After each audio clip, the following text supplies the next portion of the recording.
Oh, what lovely music. Hi, everyone. It's Alexander K. Lee here. This is the UFC on ABC3 or slash UFC Long Island official weigh-in show. Very early on the East Coast. Well, early on the East Coast, very early on the West Coast, as is felt by our producer, PK Saliden, who's bringing you the music. But over on the Eastish Coastish is myself, and of course, well, Mr. Mike Heck.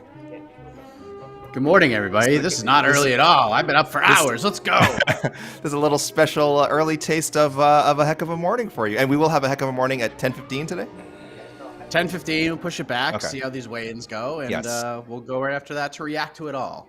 All right, but you guys are getting, anyone tuning in now, you're getting some extra heck of a morning. This is essentially a super long heck of a morning episode, because we'll probably end up taking questions later after, the initial rush of fighters. Fingers crossed, everyone makes. I think we have 24 fighters weighing in today, so let's hope 24 for 24. No mistakes, no box needed. Nobody break out the box of shame / redemption.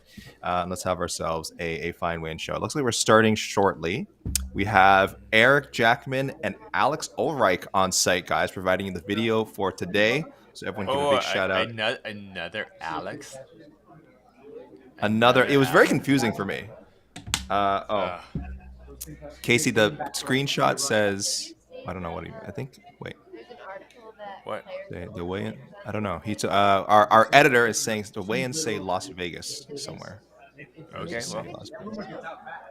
I don't know where. I'll ask him. He deleted the message now. I'm sorry. You know what, guys? This is what a way to start the day. Oh, it does say Las Vegas. I see Las Vegas right there. Oops. Oh, there it is. Okay. Thank you, our magical editor. Long Island. It is in Long Island. Apologies, everyone. It is Long Island. It is specifically Elmont. Elmont. New York is out there. Elmont. Yeah, I apologize if we butcher your geography here. I'm in Canada. I don't even know where America is, so much less Long Island, New York. Couldn't point it out in a map to you, but I'm doing my best here. Are you? Guys, who's coming out first? Oh, this is the fun game. Yair Rodriguez. Okay, I like that. I agree. Daun Jung. Just everyone get out of my way. Daun Jung is here. Move, Yair.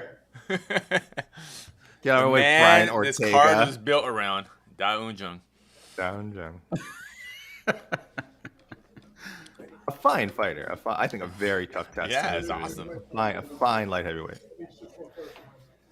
Let's see what we got. Also, let's see the scale. Let's see how our guy does the scale. We are out of Las Vegas. It's a digital scale.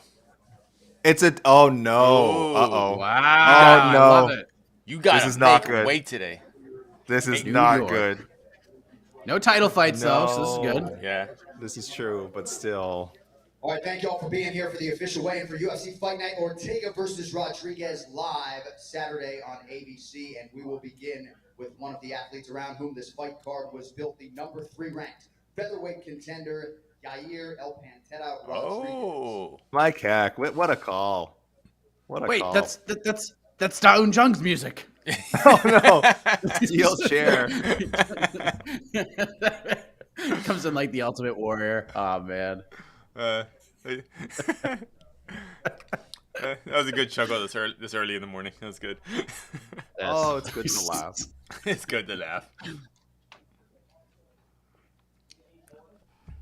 The digital scale.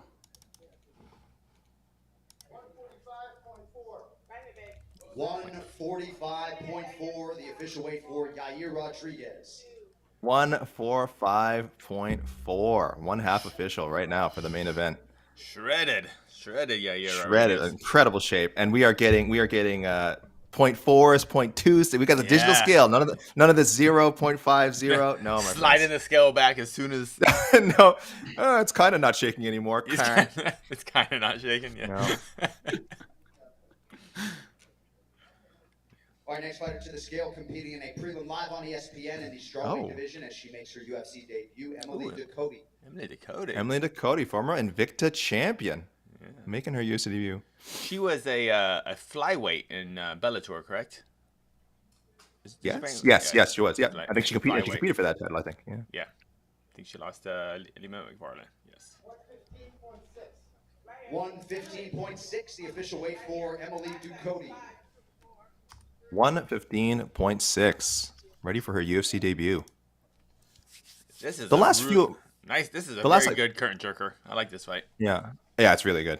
Penny, really solid The veteran. scale is the former UFC Women's Bantamweight champion making her UFC flyweight debut live on the main card on ABC. Misha Tate.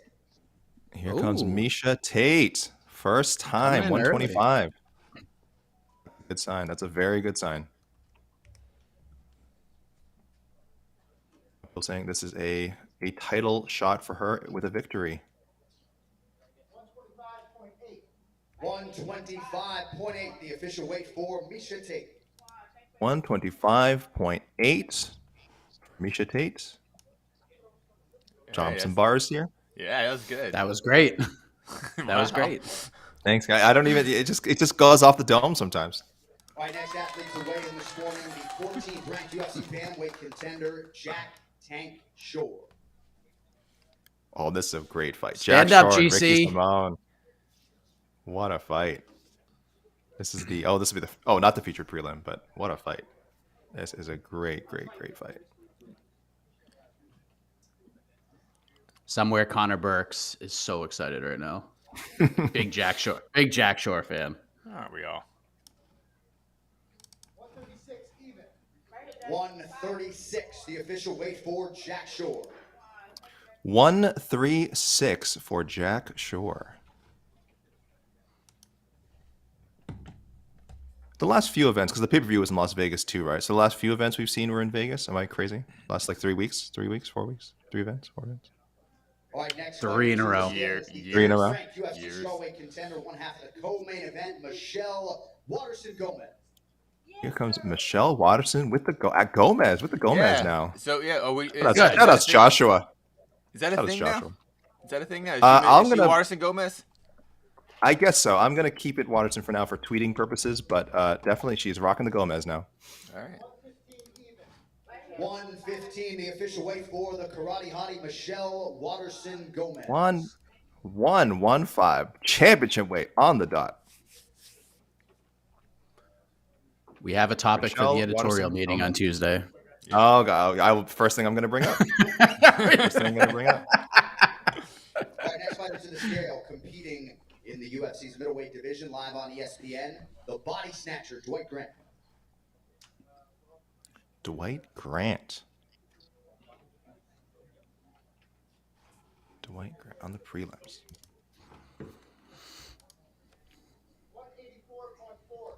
184.4 for Dwight Grant. Ooh, making a statement. Championship weight. 184.4. Is he moving up, or did he already move up to? I thought he he's always been. I'm just crazy. I'm crazy. 14th ranked contender, Hurricane Shane Burgos. Ignore me. Dwight Grant has always been. Oh, this is going to be a great fight. Shane Burgos and Charles Jourdain. I still don't know how this man makes 145 or 146. No idea. Official weight 145.8 for the native New Yorker Shane Burgos. Now you know he's using every ounce. They're Shane Burgos, very- 145.8. There are a handful of fights you can say are it's guaranteed violence. Burgos Jourdain, guaranteed. It's gonna be That's good. gonna be high level violence. Bill Algeo, Senor Perfecto, with a new opponent, Herbert Burns. 146, the official weight for Bill Algeo. 146 for Bill Algeo. Use that pound. All right, next fighter to the scale, one half of the featured prelim live on ESPN in the middleweight division, Dalsha Lungiambula.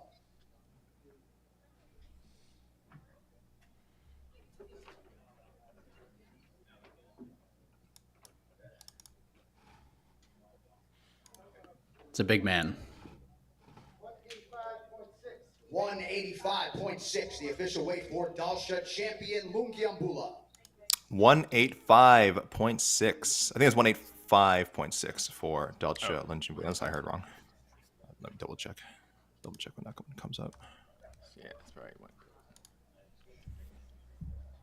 I could be wrong. I will double check that later. I was asking about Vegas because I missed the scale guy. Now I missed the that guy did a great job the last 3 weeks. I don't think anyone missed weight. I don't think there's a single weight miss. Not one that was official anyway. Not one that was recorded. All right, next athlete to weigh in this morning, the 14th ranked UFC strawweight contender Jessica Penne. Oh, here's Jessica Penne. Here's some music soon. Yeah. Oh, Dwight Grant is going up a weight. He has been a welterweight. He was a welterweight most of his career. I'm not crazy. That's a real thing. Yeah. Yeah. That's right. Trinaldo, Kondoska. Okay. I'm not crazy. That's all right. 115.8, the official weight for Jessica Penne. 115.8 for Jessica Penne, and our prelim opener is official. Woo! Is the all right. The one-time UFC flyweight title challenger. If anyone, I believe she's the first. 2 atomweight champions on this card. 2 atomweight. Oh, that's right. Yes. And 3 Invicta champions are on this card. No, 4 Invicta champions are on this card. Oh my goodness. Bring atomweight. Bring atomweight into the UFC. 4 Invicta champions on this card. Lauren Murphy. Yeah, Lauren Murphy, Jessica Michelle Penne. Watson, Jessica Penne, Emily and Dakota. Wow. Emily Dakota. Wow.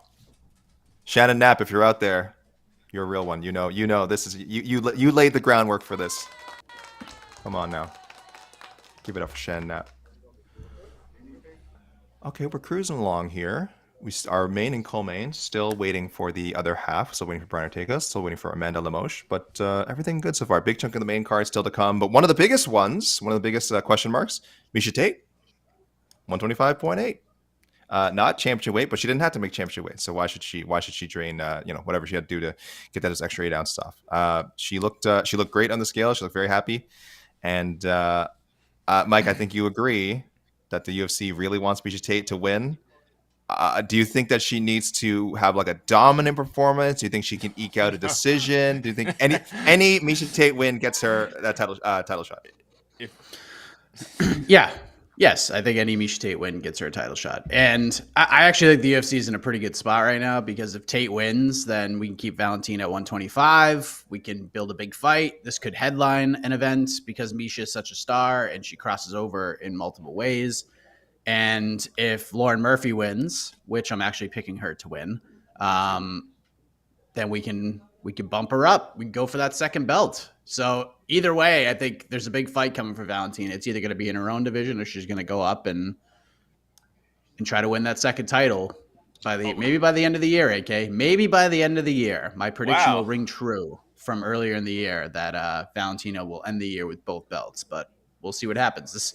We didn't factor in Miesha dropping to 125. So, yeah. But if Miesha wins, she's definitely getting a title fight. Even if this fight's going to be a split decision probably either way. So, even if Miesha gets it, I think she'll probably still get the title fight. Do you think is Valentina's is their stock that high after the Santos victory? Do you think it just seems like of all the times to go to get the double belt, this was like the worst fight. Maybe that's how they're going to do it. I think the idea is that Tyler Santos would fight somewhere in between, and then hopefully get a win, and then we mentioned even more heat if that happens in the future, I guess, which I'm okay with. Santos need to get That actually makes it more interesting because people are gonna think like Valentina is vulnerable right now. Maybe she's not as good as she once was, and betting lines will be real interesting for that one if she does go to 135 coming off that fight. So, listen, she said she was a little banged up in that fight, and I'm not one to call her a liar. So, yeah, I still think it. Listen, all these champions they all have tough fights. All of them have tough fights, and Valentina is not one of even Valentina has a tough fight every once in a while. So there you go. Look, we win and we win or we learn, gentlemen. We win or we learn. Someone famous once said that. I'm not that famous.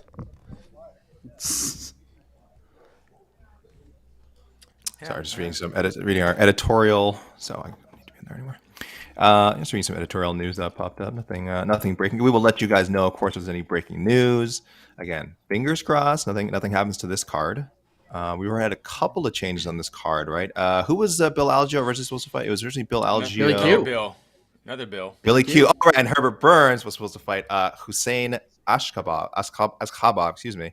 And both men lost their opponents, so they said, "Hey, but I just love to see that. You love to see more often. I get it. There's reasons why sometimes it just can't be done, but it just makes so much sense to just throw them, keep both guys in the card. They're both prepared, maybe for different opponents, but yeah. So there you go. Herbert Burns, Bill Algeo, great matchup.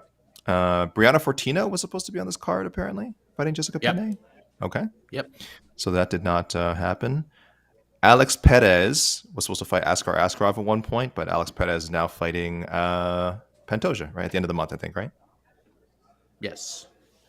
I believe that's true. Okay. And And we then lost Phil Rowe. Yeah. It's visa issues for Mr. Nurmagomedov. Yes, it was a double. I believe it was a double withdrawal. UFC, at least according to UFC.com, they said Phil Rowe also had an injury of some kind. Maybe. I don't know about that. That was according to the official statement, but again, that's take that, make of that what you will, people. That was the UFC.com statement, but we do know that the fight wasn't going to happen anyway for sure because Abubakar Nurmagomedov did have visa issues. So, what is this comment? Is this sarcastic? Like, of course Misha's getting a title shot, or why was she? No, I put up a poll. I forgot to mention, and it is simply, the poll is simply phrased: will Miesha Tate get a title shot after UFC Long Island? So that could mean whether you think she's going to get a dominant win. If you say yes, or if you think she gets a finish. No could mean either you think she wins and doesn't get it, or no could mean you think Lauren Murphy's going to beat her, which I do. I'm actually picking Lauren Murphy in this fight. So it's a pretty open-ended poll, guys. Right now, early returns 58%. Miesha Tate will get a title shot after UFC Long Island. So predicting a Miesha win. That's the most important fight in the card. What is Yair getting a title shot if he wins? Yeah, I think Yair will get a shot if he beats Ortega. sure. Yeah. So Ortega's trying to hold his spot. Yeah, I guess. Yeah, it's fresh matchup. But I don't like This ain't Bellator, Casey. This ain't Bellator. We don't live in a world of meritocracy in the UFC. We live in a world of what will sell more. That's the reality. That is the reality. Do we know why Dwight Grant is moving up? I don't remember. I mean, I guess maybe it just makes sense for him, but I don't recall him. He ever had having like super notable issues with the scale. Oh, maybe he just hasn't been getting the results I think he's wanted at 170. So 2-fight losing streak. Yeah, he got finished in his last fight. Maybe he had a bad weight cut. Maybe. Yeah. He's not a small welterweight. Yeah. He's never been a small welterweight. Scale competing in the UFC's light heavyweight division, Da-Un Jung. There it is. The man the card was built around. Yep. A very patient Da-Un Jung because he was first. He was first. He let them go. He let the ladies. Penne, Dakota. Yeah. He let one of the main eventers go.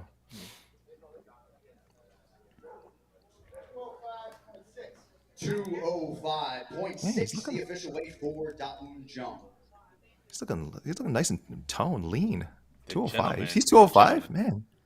He looks good. 5.6. Undefeated in the UFC so far, Mr. Da-Un Jung. 4-0-1.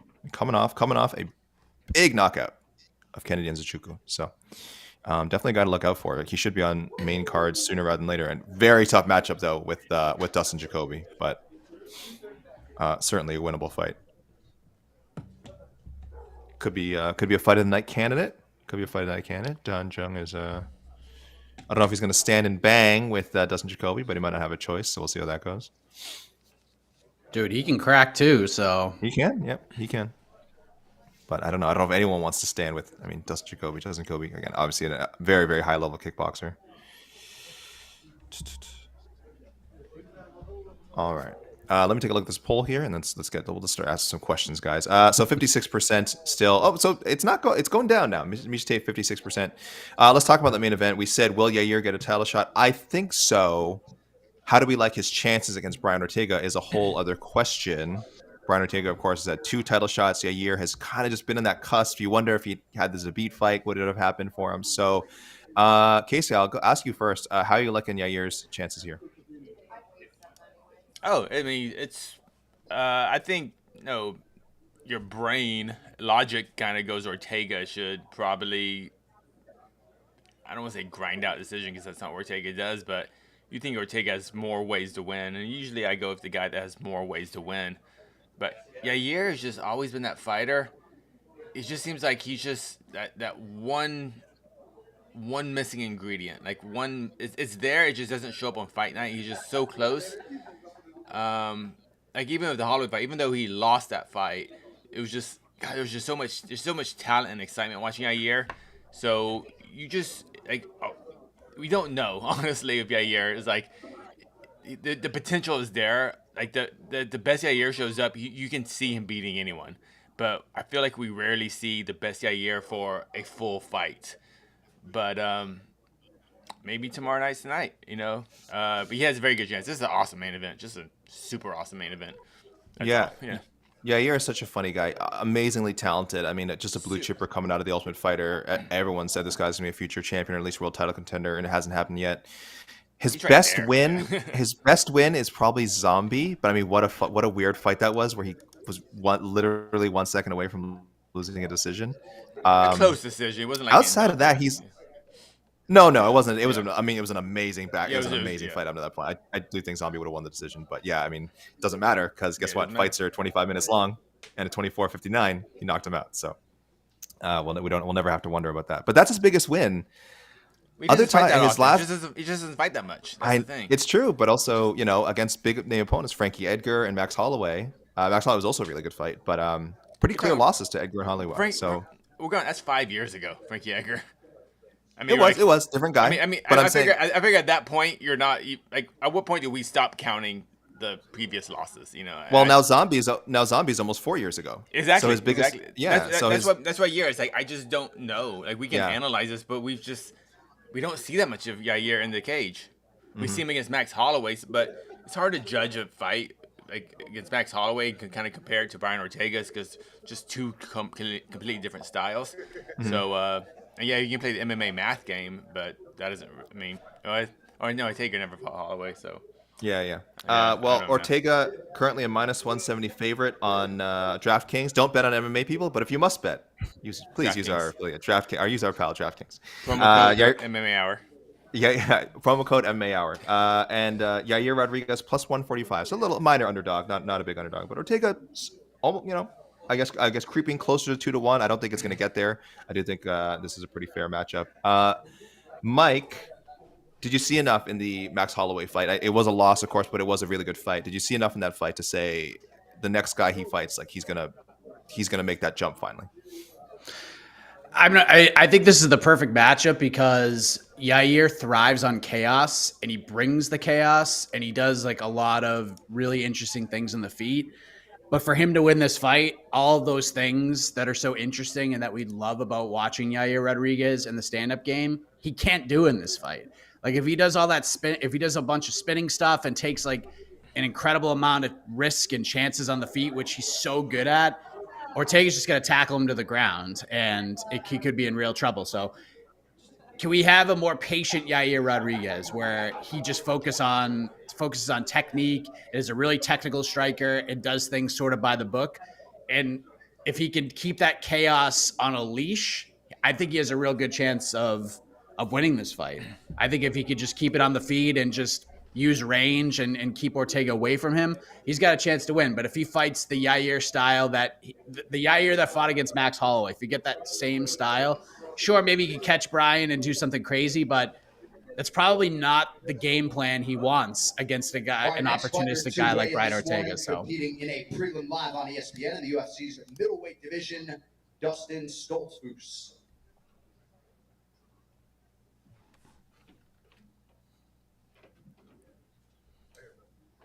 We like to call him the mustachey Dustin. Yes. It's a good look. Just trying to hit, see if we can hit the 185 mark here. it's the Randy Costa mustache. It does look very Costa-ish, yeah. Nice tan. This guy's got a great tan for Long Island.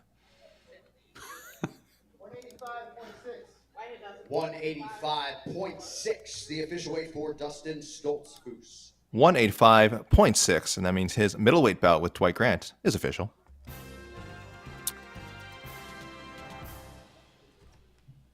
Yeah, Mike, the other thing I wanted to ask about, well, actually, let's wait a second, see if someone else pops up here. I assume there'll be another little break, but Real quick, what Mike said about, Yair maybe getting too wild and Ortega kind of. I told producer Casey, I told you. Li Jingliang, third back from the top of the card. He's had quite a long UFC career now.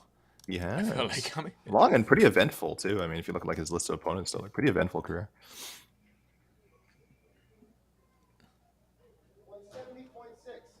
170.6, the official weight for the Leech, Li Jingliang. 170.6.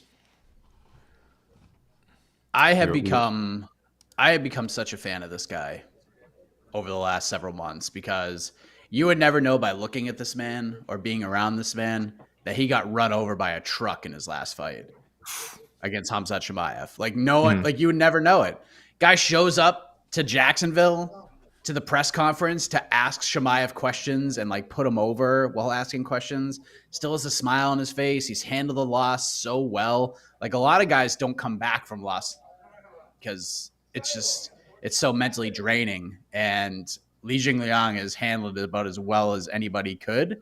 Him and Gerald Meerschaert both, I feel, have handled the losses incredibly. So I'm such a fan of Li Jingliang after that, for sure. On ABC, the 12th ranked UFC flyweight contender, Sumudarji kind of, yeah, you always like to see that attitude. I mean, it's, some guys have that win or nothing attitude, and I'm sure these guys do too, but yeah, to be able to handle a loss well is so important, I feel. I like bitterness. Bitterness, anger, self-loathing. Anger. Yeah. Yeah, I mean, we can all relate. Yeah.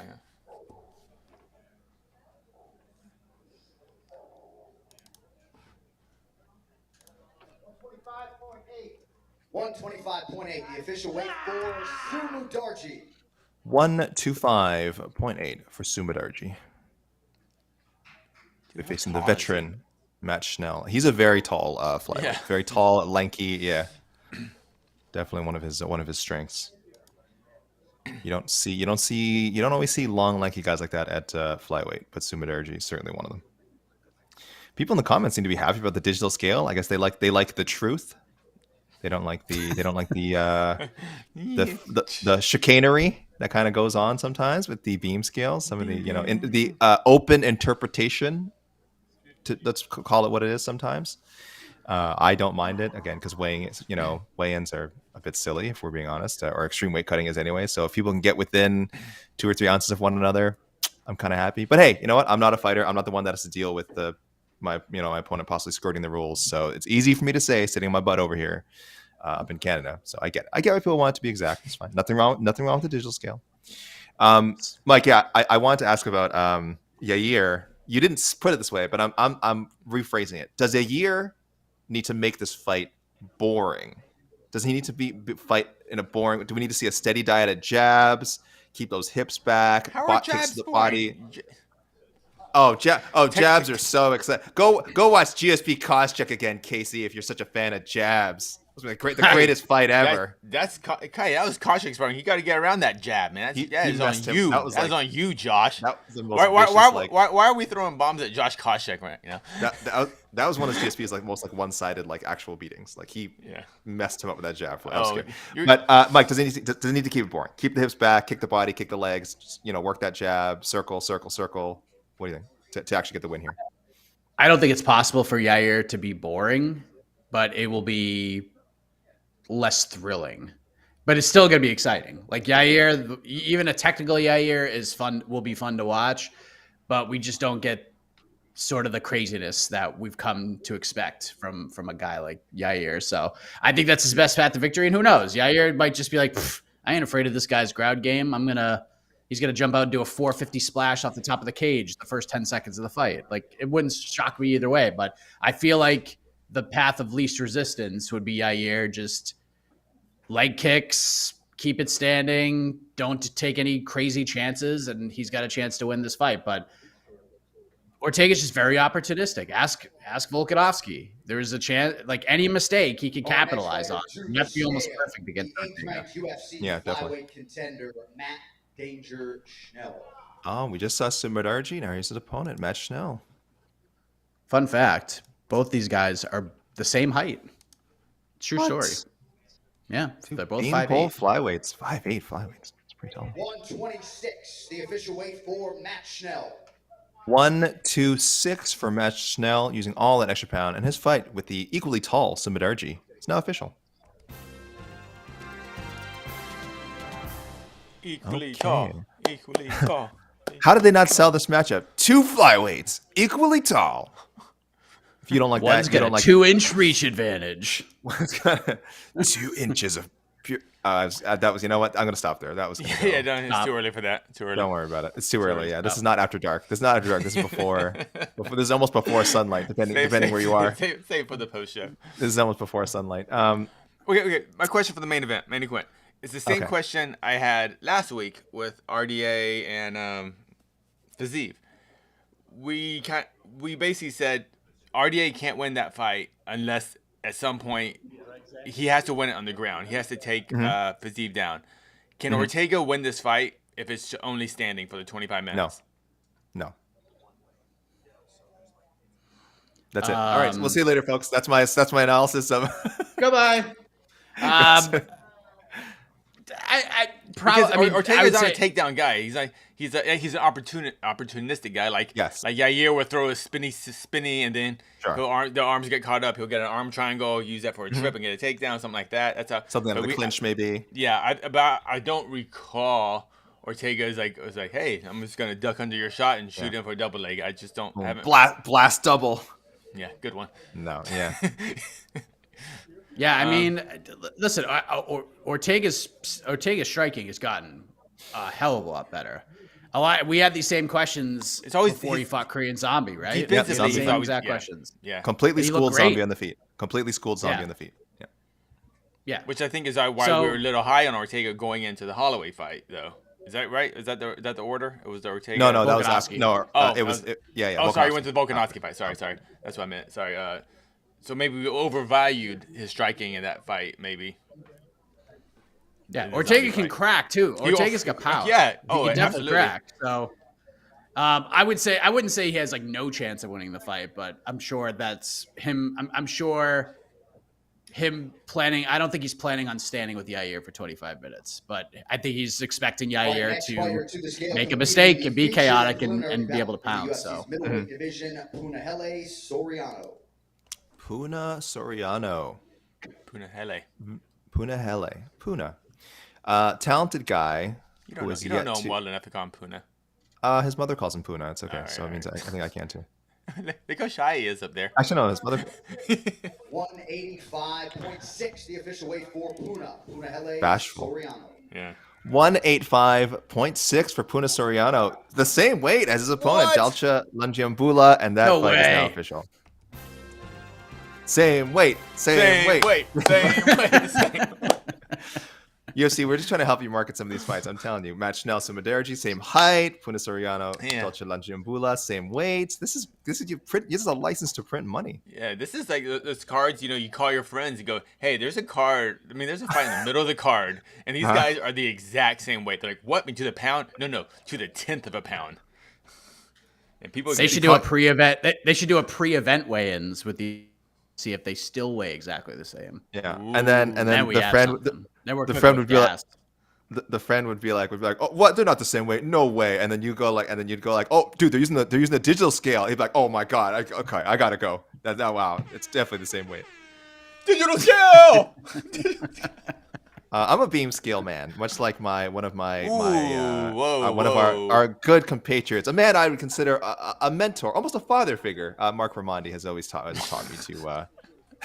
Mark, if you're out there, I didn't expect that name. I love you, Dad. Always told me he's a big beam scale guy. So I am a disciple of the beam scale. Mr. Legitimate Question, Mark Ramondi. Mr. Legitimate question mark money always used to tell me hashtag beam scale. Always go because I agree. I just want to see the weights close enough. Again, I'm not a fighter, so Close as a enough. fan, yeah, I'm down with close enough. I'm chanting The everything today. the poll has gotten closer to 50%. Now only 52% saying Miesha Tate will get a title shot after UFC Long Island. Again, I assume a lot of that includes people who just think she won't win on Saturday. So some mixture of she won't win, or maybe again Valentina has other plans. Maybe Valentina does want to go up next, or a Tyler Santos rematch gets booked. There's a lot of reasons why Miesha Tate could win on Saturday and not get a title shot. But again, there's also right. We just said she could go up. Valentina could go up. Tyler Santos rematch could be booked. Miesha Tate could just lose. We don't know. But I do think. Yeah, she's not gonna get title shot if she loses it. Yeah, I think that would be the number one reason. Well, that's the If thing. Miesha My Tate phrasing of the wins, question she's is fighting just for the educational. belt. Yeah, if she wins, she's fighting for the belt. Like this is Mike is this is sure of it. Yeah, It's absolutely. the biggest fight in the division that they can make name wise. Valentina Shevchenko versus Miesha Tate. Even though Valentina is going to be like a minus 1,400 favorite, Miesha was on Big Brother. Miesha's a star. Miesha's fought Ronda. She's headlined pay-per-views. Like she is, yeah. This is the fight they're going to make. It's the biggest fight you can make in the division in terms of box office. She came out of retirement this- to get this title shot. Pretty much, yeah. Yeah, Because I mean, she tried at 35, which I mean, by the way, like if she had beat Ketlin Vieira, she was getting there title was a shot. chance that Should've got a yeah, she title would have shot, fought. She would have fought Holly Holm and been like one win away from a title fight. So, and she beat Marion Renault before that.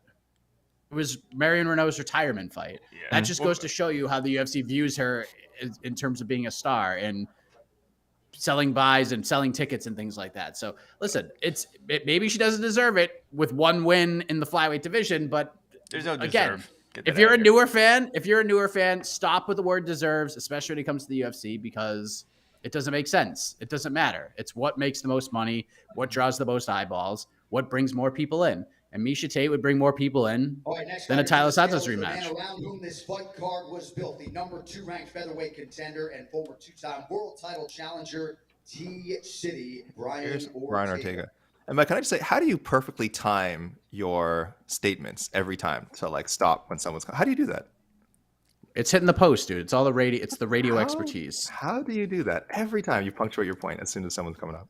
Professionalism. Nice. 146, the official weight for Brian Ortega. 146 for Brian Ortega. The main event is now official.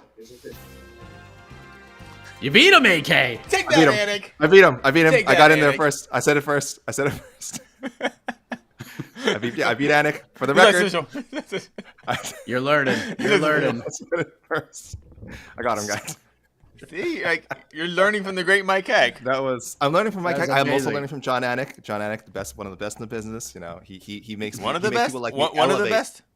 Yeah, elevate. I would your say game. I think he's the best. I don't think he anyone's is the best. I think there's. Oh, you know, no one's the. Look at you. No, no one's- on the fence. On the fence. How dare you. Featherweight division, Herbert Burns. Herbert Burns. But yeah, sorry guys. In case you missed it because of my jabbering, Ortega was 146 for you guys. You get my jab. I may have talked over the weigh-in, and so 146 Ortega. Not a championship fight. Use that extra pound. And here comes Herbert Burns. Another guy looking slim and sleek. 145.8. Point. Wow, I almost thought that was 145.4 for Herbert Burns, and his fight with Bill Algeo is now official. See, that's why A lot of people. Yeah. This just goes. It's fun because now we get to predict. You know, to the 10th. Okay, this is That's true. exciting. That's exciting. A lot of people excited to see Herbert. He has not fought since August 2020. Ran into a veteran in Daniel Pineda. Very tough fight, I think. And I'm glad. I'm glad. Whether it's, I'm sure there's health reasons too. You know, dealing with injuries, bumps and bruises that he hasn't fought. But I love the idea of anyone with his kind of talent getting some time off to just rest and also work on your skills. And this is good. But this is a very tough opponent, Bill Algeo. I got no pick on this one. This is a toss up for me. I don't know how you guys feel about it. I got Bill Algeo. Yeah, Mike. Yeah. I don't know. I'll probably go with Algeo. Yeah, I'll go with People- Algio's just got such length at that division, so I'll go with him. But Herbert's good, man. The time off, is interesting. Betting lines right now, Bill Algio minus 200 favorites. So I see that. Yeah, wow. Yeah, good size line. Better nickname. Don't bet on MMA, guys. But if you're feeling frisky about Burns, you can get him at plus 170 right now. So again, not that you should bet. Don't bet on MMA. But I if just you read, do- I just read facts. If you do bet, Bill on Algio MMA, by decision. Bill Algio by decision is plus 180. I like that. That line Ooh. actually sticks out a little bit more. Plus money, baby. I'm surprised that's so because they're expecting. So they expect him to finish. Yes, logically that means they're expecting him to finish. Interesting. So guys, let me take a quick look. What's Bill Algio's finishing rate here? What do we got here for Bill Algio? He's not like a super prolific finisher. He hasn't finished anyone in 3 years. I'm surprised decision is plus 180. But again, these odds makers always seem to know something we don't. So don't bet on MMA. DraftKings. Promo code MAR. Oh, what do we got? Is We it got promo- one- Mark what do we got? Ratner, yeah. Mark Ratner is now official. Is the promo code for DraftKings MMA Hour? It's the MMA Hour. The MMA hour. The MMA Hour. Okay, my apologies. The promo code, guys, if you are going to bet, not that you should, DraftKings promo code, the MMA Hour. Mike, I don't know if I'm tempting fate here. I think we can do one of your classic rundowns. Okay. Ready? I mean, maybe we have some newcomers, and Okay. maybe they're doing a you'll lot of things. So yeah, maybe you'll shake them loose too. Maybe you'll shake the away entry loose. all right. Hold on, Just waiting for the. Oh, we got. Whoa. Oh, okay. I'll okay. try to go. Oh, no, he's booped up. Oh, Oh, no, he's no. booped. Yeah, here it comes. There he Here goes. it Never mind. Fighting on the main card on ABC, Guys, be the professional. UFC's welterweight division, the king of kung fu, Muslim Salikov. Oh, the King of Kung Fu. What a great nickname. Top 5. That Top is 5 such a best good nickname. nicknames. Who is Absolutely, this? yeah. Who is the queen of kung fu? Sign her. You put them on a card. Muslim Tag team Yeah. match.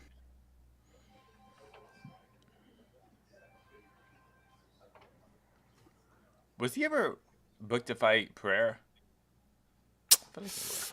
Yes. That sounds very familiar. January. Yeah. January. They're supposed to fight. That should 170.8, the official weight for Muslim Salikov. 170.8 for Muslim Salikov, and his fight with Li Jingliang is now official.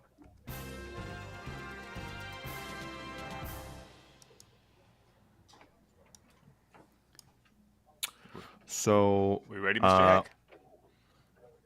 I'm born ready, okay. but Wait. are they ready? Yeah, give it a sec. Let's just give it 1 second here, see if someone else is going to come up.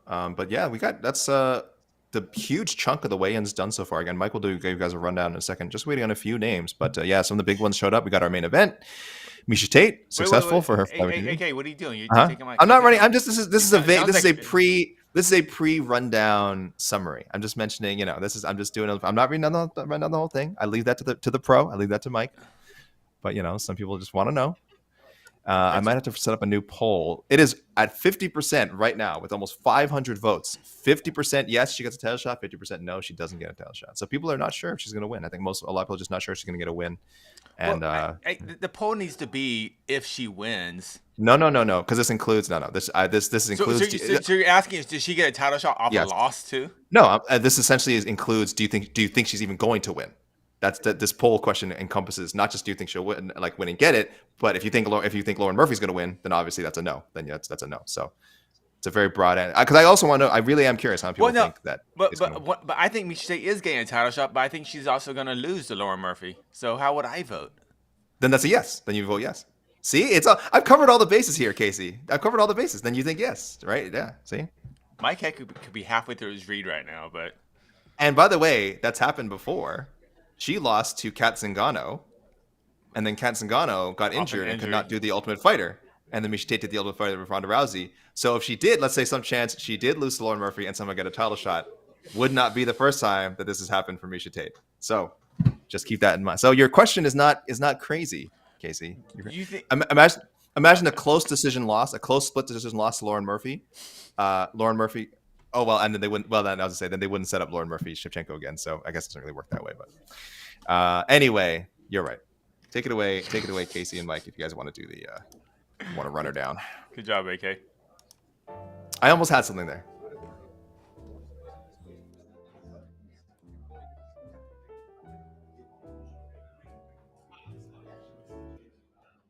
Hello.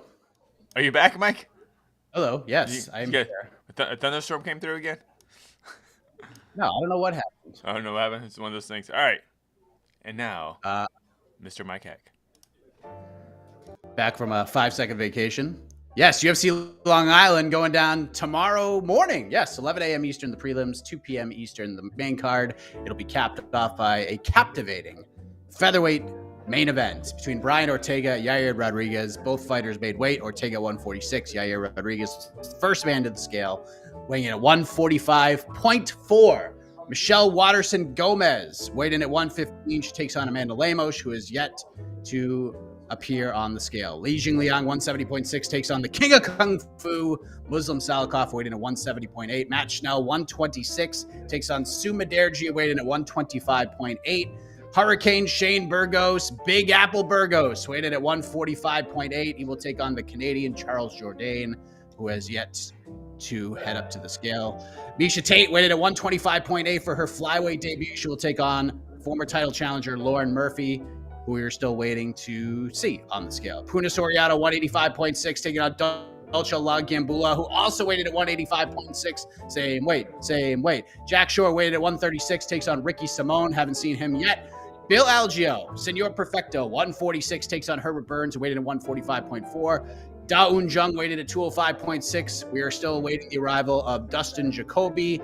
Dwight Grant moving up to middleweight, weighed in at 184.4, takes on Dustin Stoltzfus, who weighed in at 185.6. And Jessica Penne, the wily vet, weighed in at 115.8 as she welcomes the former Invicta champ, Emily Ducote, to the octagon. Emily Ducote weighed in at 115.6. Back to you, AK. That was incredible. My goodness.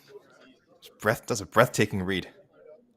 That was exciting. You know, I was like, yes. This is try the to get some UFC's bolt of energy here. Let's go. This is the UFC's second trip to Long Island, correct? They went Uniondale. Weidman Gaslam, right? It was the first one. Yeah.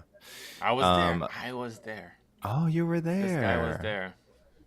Had Gaslam lost that fight. Who was that? Was it Jose? We got a nice we got a nice Airbnb house in Long Island for that week. It was me, Esther, and I'm pretty sure it was Jose. Yeah, it was a good time. And the first visit to New York this year for the UFC, of course, they went to their usual November Madison Square Garden card this past November, Usman versus Covington rematch, big card. And they have not officially announced a November card this year, right? We just assume that's going to happen, right? All signs are pointing towards MSG. November 12th, I believe, is the date that is being targeted right now. But I'm pretty confident that's going to happen. Wow. Yeah. The arena that made the world's famous round arena, MSG. What do they call it? They call it the house that Jake Paul and Hasim Rahman Jr. built. I believe that's what they call it. I don't know if we talked about this on BTL yesterday. If you're bored right now as we wait the next fighter, go to Ticketmaster and look at how many tickets are left for that card. Oh, there are a lot. Oh, thousands upon thousands of tickets left. So this might be one of those cards where people wake up on Saturday and they're like, oh man, like what do we do today? Oh, you want to go to MSG and watch Jake Paul box Hasim Rahman Jr. And it's just gonna be a bunch of like walk-in traffic. Because I mean, seriously, look at it. Like, go look at the website. There's ticket prices like 60% of the tickets are still left. Ticket prices are high. When I was like, dang, that's low. But then I started saying what the ticket prices were for like mid-level seats. It was like $250. I was like, ugh. I was like, man. Yeah. That's just a lot of money. Obviously, the Tommy Fury fight would have sold better, but that still probably wouldn't have necessarily been like a guaranteed sellout, right? I don't know, man. I don't know. Like apparently, is he that much of an entity in North America, Tommy Fury. I guess they built it up well enough. I guess the feud is well known. I mean, The feud itself is well known. But if the whole Fury family jumped in for the promotion part, maybe 100%. Which I assume they would. Yeah, because even because I went and covered the December card when he fought Woodley the second time. It was supposed to be Fury for that one as well. That place was packed. Like there were so many people there. It was insane. Even before like the first prelim, which I believe was the Chris Avila Anthony Taylor fight. I think that was the first fight of the entire card. There was probably 12,000 people in that arena just right then, like for that first fight. I was blown away. I was like, I wonder how many people are actually going to go to this thing. And it was a legit wall to wall sellout. I was shocked. I was at the one in Cleveland. It had big fight feel. Like that the original Woodley fight.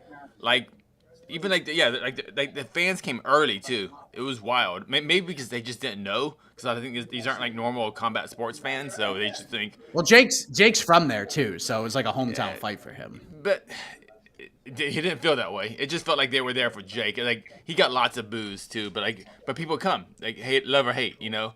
That's the thing, and but regardless of that, it had a big fight feel, and I think it just takes time. I think I got lots of issues with Jake Paul, but the man knows how to promote to a different demographic that I don't care about. It doesn't resonate with me, but I'm not the demographic to watch Jake Paul fights, I think.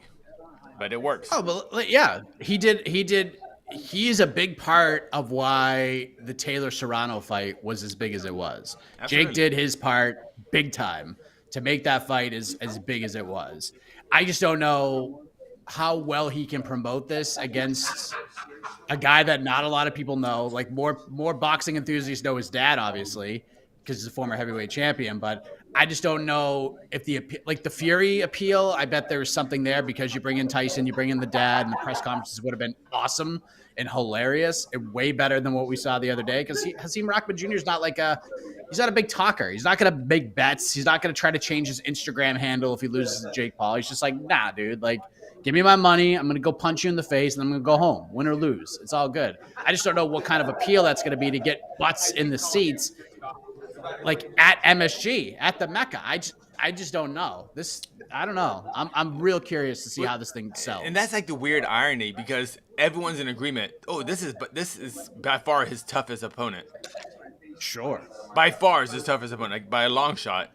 It's like it's so weird. It's like, why isn't Jake Paul fighting a real opponent? And then he gets a real opponent, and now we're like, not interested.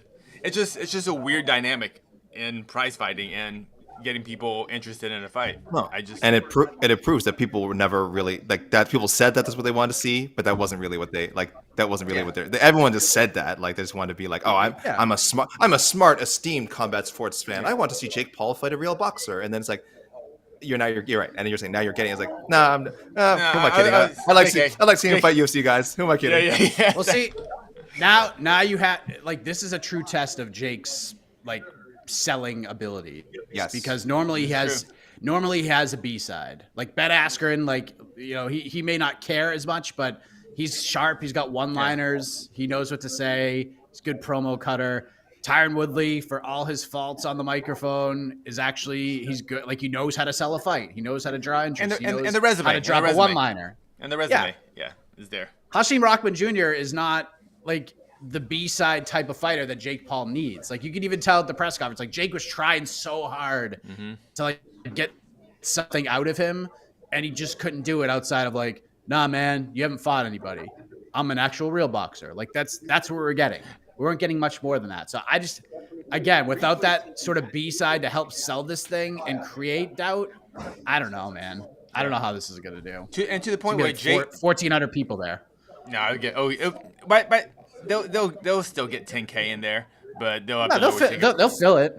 They'll fill it, yeah. I mean, it takes a lot of time. But it'll be some of those tickets are getting WWE, like WWE, it'll be like Monday Nitro style. But it's like, here you go, come on in. But they just announced the fight too. It wasn't like the fight. But the date wasn't. Yeah, the date wasn't. The date has been announced for a while though. Yeah, but it just was a different opponent. Yeah, I think people are gonna wait. Guys, I apologize. I'm the one who brought up Jake Paul. Yeah, I apologize. That's on me. Sorry. Let me. That's fine. Let me redirect here. All right. I was gonna All ask. I meant to say was go look at Ticketmaster and just see how badly this is Yes, doing. that's And then it the went from yes. there. Go Take ahead. Mike's advice. That is the point here. Check out you guys. You can, for anyone questioning what's going on with this, like you can check it out yourselves to see how currently it is. There's plenty of tickets available. So maybe ticket lot of prices blue. will drop as it A gets lot closer. of blue. There could be a lot of free, kind of like what Casey said. Hey, listen, if you're in the area and you're like, yeah, let's go watch Jake Paul fight. Maybe you get down there. Maybe you get some stuff comped. I don't know. They're gonna at some point they are gonna be giving away free tickets. I don't know how that works. They are do way email, too expensive. They are way too expensive. Do they email people or how do they do that? How do they? Who do they? When they comp tickets, who do they give the tickets to? Like, how do people find out about getting comp tickets to shows? Trying to get a free ticket right now. I'm really asking for myself. Yeah. Yeah. Why do you? I could Go be in find New- I out. could drive to New York easily. Have you been to the States since the pandemic? I went to Utah. I went to lovely red state, Utah. You didn't tell anyone about this. It was like a secret trip. It's all over my Instagram. Aren't you following me on the gram, bro? I don't do the gram. I don't do the gram. Come on, man. It's all over my IG. I was blowing up. I was going viral. All right. I was going to ask. What is your favorite, UFC New York event, blah, blah, but that's boring. Like Conor, Eddie, there's so much stuff. There's so much like pay-per-view stuff. What is your favorite? And I had to bring up all the cards here because I honestly do not remember them all. What is your favorite non-UFC New York event? Non-UFC. Okay, I will help you. I'll bring up some of the cards here. So there is, I think there's only been 5. Most recently was Rochester. It's got to be the Bellator one, right? With Chandler, Primus, and Listen, Yeah, I said Aaron UFC. Pico. Yeah, I Aaron Pico taking said- his first loss. I thought I you said said non-UFC. You said non-UFC. I said non-UFC pay-per-view. Oh. Come on, guys. Come on. I'm very tricky. I know I'm very tricky with my. I like to. I'm a rascal. I like to make people look foolish. No, specific. So UFC non pay-per-view. There you go. Let me rephrase that. UFC non pay-per-view moment. So there's only been like 5 cards. Most recently, Rochester, May 2019. This was headlined by RDA Kevin Lee. What was Derek Lewis versus someone? Shamil That Abdurakhimov. Yes. I was there. That was the first Glamorous. UFC event I ever covered. Oh, wait. in Albany, Really? New York. Wow, the origin. Are we talking New York? Are we talking New York City or New York in general? New York State. New York in New York general. State. That Oh, was New York glamorous. State. Glamorous UFC Albany Oh yeah, I was at the DC Towelgate thing. pay-per-view. But, Yeah, Capital pay-per-view, region, baby. pay-per-view. I'm gonna say it's best moment. I'm gonna say from that card, that Albany card. Okay. I was there. Shane Burgos made his UFC debut on that card, and I think between the second and third rounds, his coach had to cut the man bun off of his head between rounds because the hair was What? affecting him, and they had to basically cut his hair, like a whole chunk of his hair off in between And he- rounds. So And I'll go with he that. He went on to win a unanimous decision. How about that? He did. who else He was on very this card? impressive in that fight. Ryan James, the Newfie Bullet, who's now happily retired. Gerald Meerschaert, of Gerald course. Meerschaert made his Was UFC his debut on that card His as UFC well. debut. And we And the got co-main. a rare Francis Ngannou submission win Yes. on that card. Kimura. A Kimura. Nakamura against Anthony Hamilton. Anthony Hamilton. I know this one. I don't know why I know that. Wisely positioned as the co-main. This was his fourth UFC fight, and there was already quite a bit of steam. So this was a very smart booking. They booked him, under the Derek Lewis Shamil main event, which was fine because at the time Ngannou still was coming up. He wasn't quite that star yet. And so. Shamil was a star at that time. This is a nice card historically to look at. People look this one up if you're watching. The Randy Brown's on there. This is Andrew Sanchez. UFC. I think this was. I don't know if this was his first fight after winning the Ultimate Fighter. It was. This was his first. He won the Ultimate Fighter and beat Trevor Smith. So very nice looking card. That was in Albany.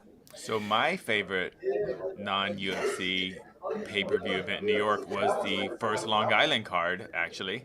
Because not the actual fights, there was a carnival right across the street from the Fighter Hotel, and they had one of those metal spears where the motorcycles go like that. Yeah. And the two guys do motorcycles inside the thing. Oh and my gosh. And they had a That's guy real? shoot it.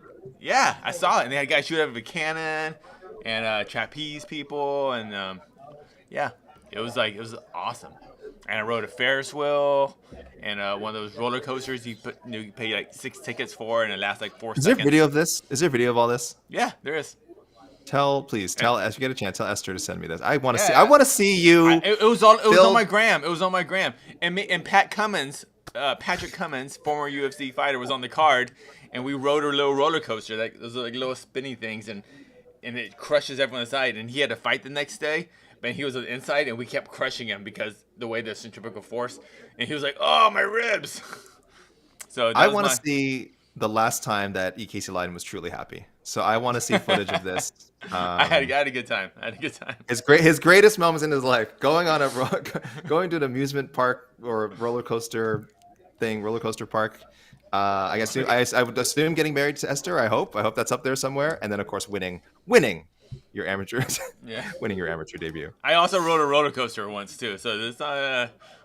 It's all up there. Well, I listed them all in no particular order. Like it was like, I don't want to say which one is at the top of your list, but the roller coaster sounds like it's pretty high up there. So, and yes, that was a great guy. So by the way, you saw Jose's message that he was not there with you and Esther in Uniondale.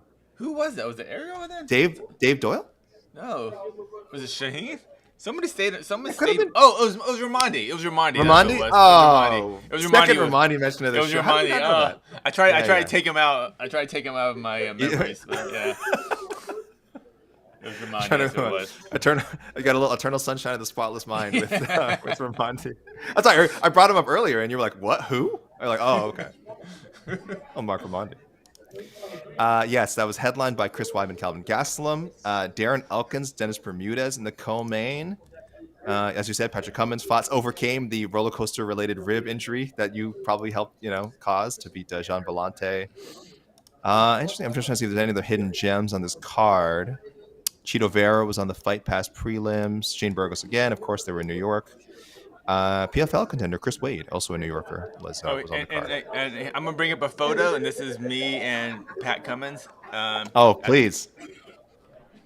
Wow, look at those mustaches. It's the best. Oh, and I get it. And you've got mustaches. The cartoon guys have got mustaches.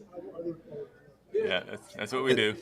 Is that like a what is that, dough? Like a dough, sweet dough? One of those, selling cinnamon rolls or funnel cake. I think it was a funnel cake thing.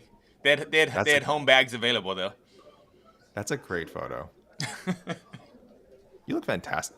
Casey, you look fantastic. You look fantastic now, but you also look fantastic back then. I just want to say that. Jimmy Rivera, current BKFC star, Jimmy Rivera was on that card. So, all right, and then so there was that. Then there was Utica on June 2018, and then the big one, Brooklyn. UFC on ESPN Plus, first event on UFC on ESPN Plus. Excuse me. Do you guys know what card I'm talking about? That is the Donald Cerrone, Alexander Hernandez card. That is. Yes. Was that also? That was the Cejudo Dillashaw card, right? That's Cejudo. Yes, that's right. They want to kick off their UFC on ESPN Plus partnership with a bang, and they gave us the super fight between the champ versus champ, Cejudo going down to. TJ Dillashaw going down to flyweight to try and take Cejudo's title and getting TKO'd in 32 seconds, and then subsequently getting suspended and not fighting again until last year. I'm looking at this card right now. This is the Alan Crowder defeating Greg Hardy by DQ card. Yes. Gregor Gillespie, Yancy Medeiros. Paige Van Zandt, Rachel Ostovich. Yep. Glover Teixeira, Carl Roberson. Not the rematch in BKFC, right? Not the rematch, just in MMA. Yeah. No. Carl Roberson, yeah. This is a pretty good card. Where was Jeff Glover? Neal, Bilal Muhammad. Yep. Yeah, Glover, Carl Roberson was the main card kickoff. That was the first win. Fight. That was the first win of the 4-fight win streak. 5-fight win streak that led to the Blachowicz title shot. So that was the beginning. That was like a seemingly like, him taking out a lesser experienced guy. That's what got the ball rolling back to him eventually becoming UFC champion. So that's kind of crazy. Yes, this is a good card. I have video of the motorcycles thing. Do you want to see it? Yeah. Oh yeah. You ready? All right. Keep taking this. Wait, where was it? This is what is Long this? Island. This is Uniondale. Yeah. Sorry, Uniondale, Long Island. Yeah. Hey, hold on. Let Let me get it queued up. Is this safe for children to watch? Does this need a parental? Yeah. All right. We'll find out. We'll find out.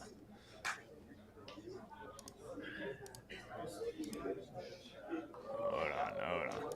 This is not just from a movie. You didn't just pull this from a movie. This is a real life. No. This happened. Okay.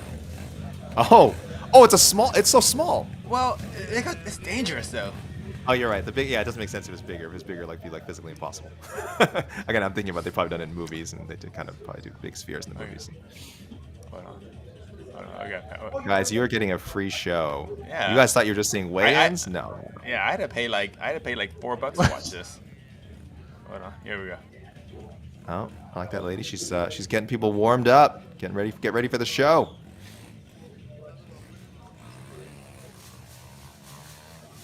Oh my lord. Oh no.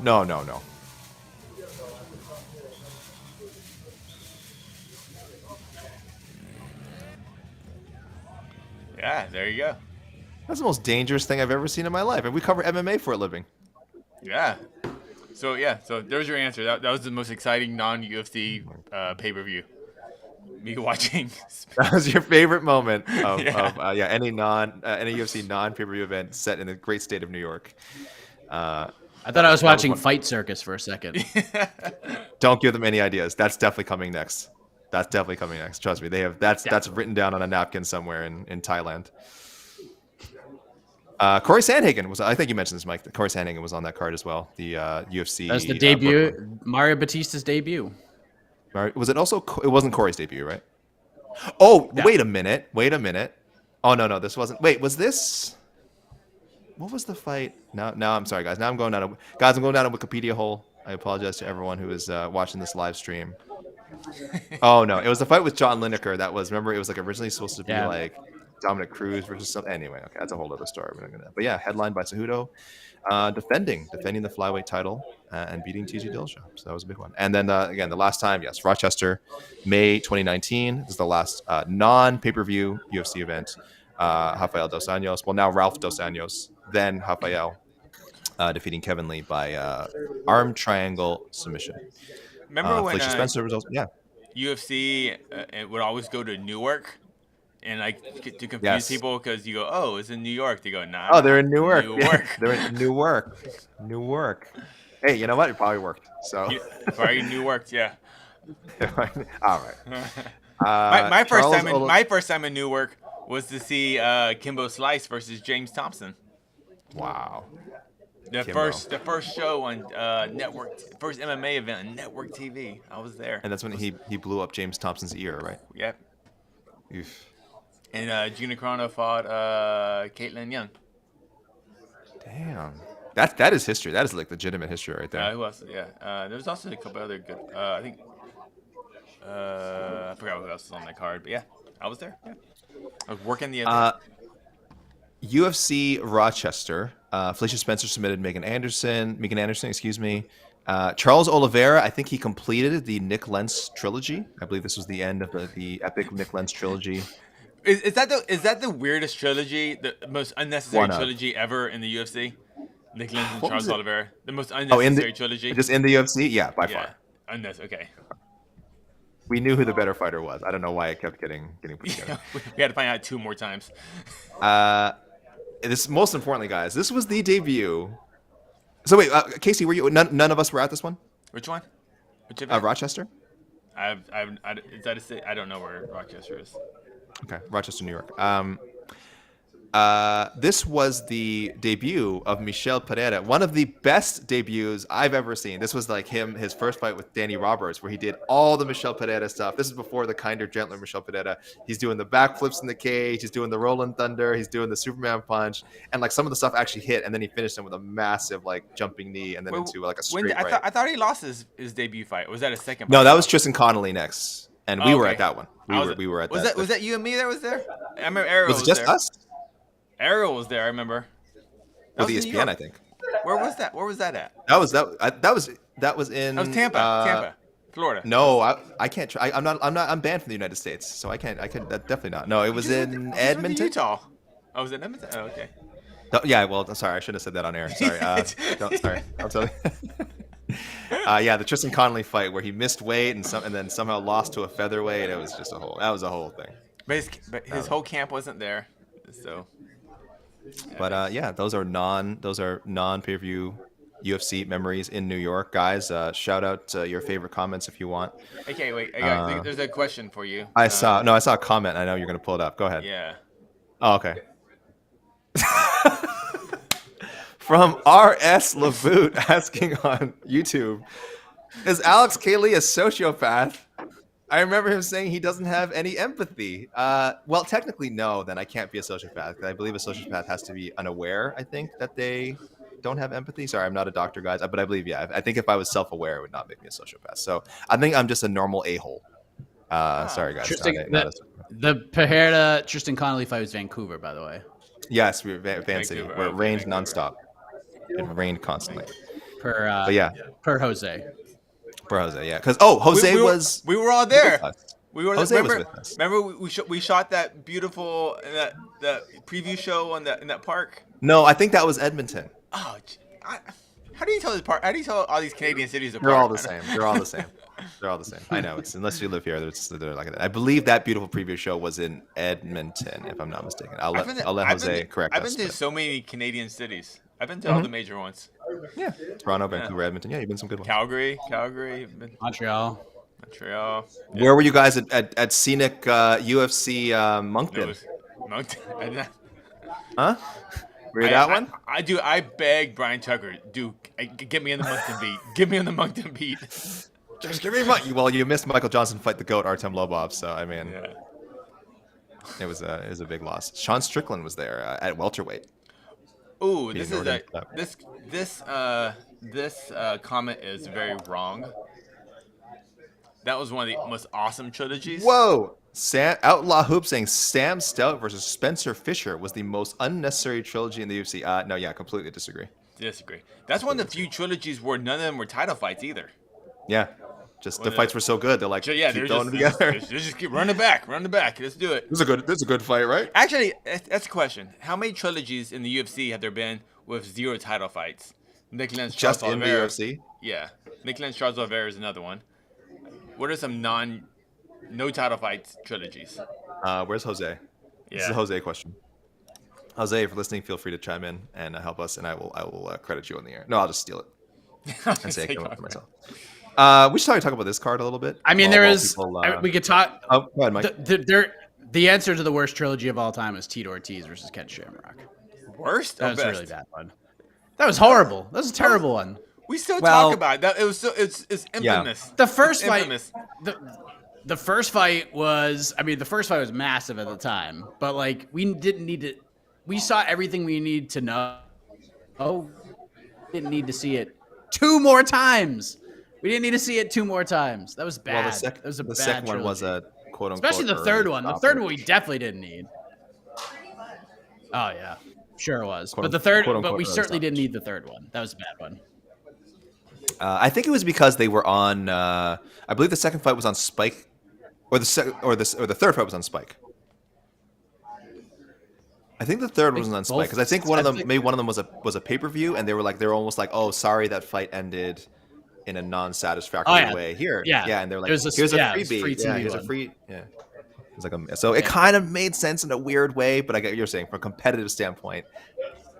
We kind of knew who the better fighter was in that rivalry after one fight. Did Habib have any rematches? No. In his entire career, no. Yeah, no rematches. Yeah, I think I'll check his pre-UFC. That's actually pretty unique.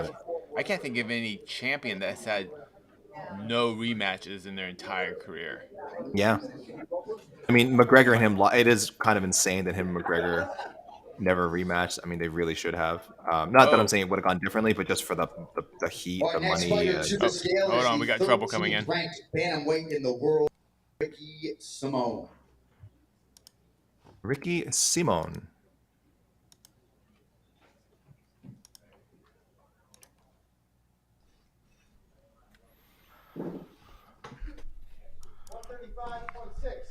$135.6, the official weight for Ricky Simone. 135.6 for Ricky Simone. His fight with Jack Shore is official. That's a banger. Jeremiah K saying Nog versus Shogun. Yes, but one of those fights was in Pride. So I think Casey's saying just in UFC. Yeah. Just only fight trilogies that happen in the UFC, which is very rare as it is. I mean, having just a trilogy in the UFC. Whoa. Oh my gosh. Oh, I've seen too much. I've seen too much. Wait, Guys, we hold can talk on. about this card. We Hold can talk on, about this hold card. on. Sylvia Olovsky. I mean, at least they were title fights, right? Hey. Yeah, no Hey. title fight. And I think the Hey. last one was just so bad that people look back on the whole trilogy as bad. But Hey, Hello. Hello. this is Jose. I've come to Oh my answer this gosh. question personally. oh, he's here. Jose's here. So I've answered this question on MMA Fighting's YouTube channel before when we had a trilogy fight that none of the fights for a title happened. Last year, when Dustin Poirier fought Conor McGregor, none of them were title fights. Yeah. We also had Tito Ortiz versus Forrest Griffin. Technically, if you want to do the Charles Oliveira Nick Lentz one, that counts. But one of them was a draw, so you can't. That's It's a a trilogy trilogy. fight. But there was still a trilogy, but not a rubber match. And then of course you had the Spence Fisher Sam Stout. I believe that's it. I believe that is it. But yes, That Forrest sounds Griffin and comprehensive. Tito Ortiz fought 3 times. That was actually Forrest Griffin's last fight ever. Was the geez, third That's fight. right. But then he was supposed to fight Chael Sonnen, and then Chael got pulled, and then he was supposed to fight Phil Davis, and then Forrest got hurt, and he said "F it," and then just retired. I'm good. I got options. Forrest Jose, fought 3 times? I totally forgot that. Jose, Wait, where wait, did we I film? Yeah, and none of I forgot the third one. Jose, where did we take that photo of the two of us that I still use for my dating profile, my online dating profile? Well, that was in Edmonton, right? Not Vancouver. that was in Edmonton. That was in Edmonton, yeah. Ah, Because it Vancouver was was the Edmonton. weather was so Yeah. bad. I remember we didn't have that many nice days there. Vancouver, the weather was so bad. It rained constantly. It was a miserable. Where do we take pictures by all the gingerbread men? I mean, gingerbread houses. I don't know if I was part of that. You, God, I gotta pull the photo. With Shaheen. That was with Shaheen. That Yeah, with was that was probably. Oh, that was Toronto. That was Toronto. I was trying to. Okay. That's Toronto. Beautiful. Yeah. All right. Because I remember I was like, Brian Ortega is gonna beat Max Holloway, which did not happen. You know, Did not come close to happening. shoot your shot. shot by shot. Yeah, that's right. And that was Toronto because that was during the winter.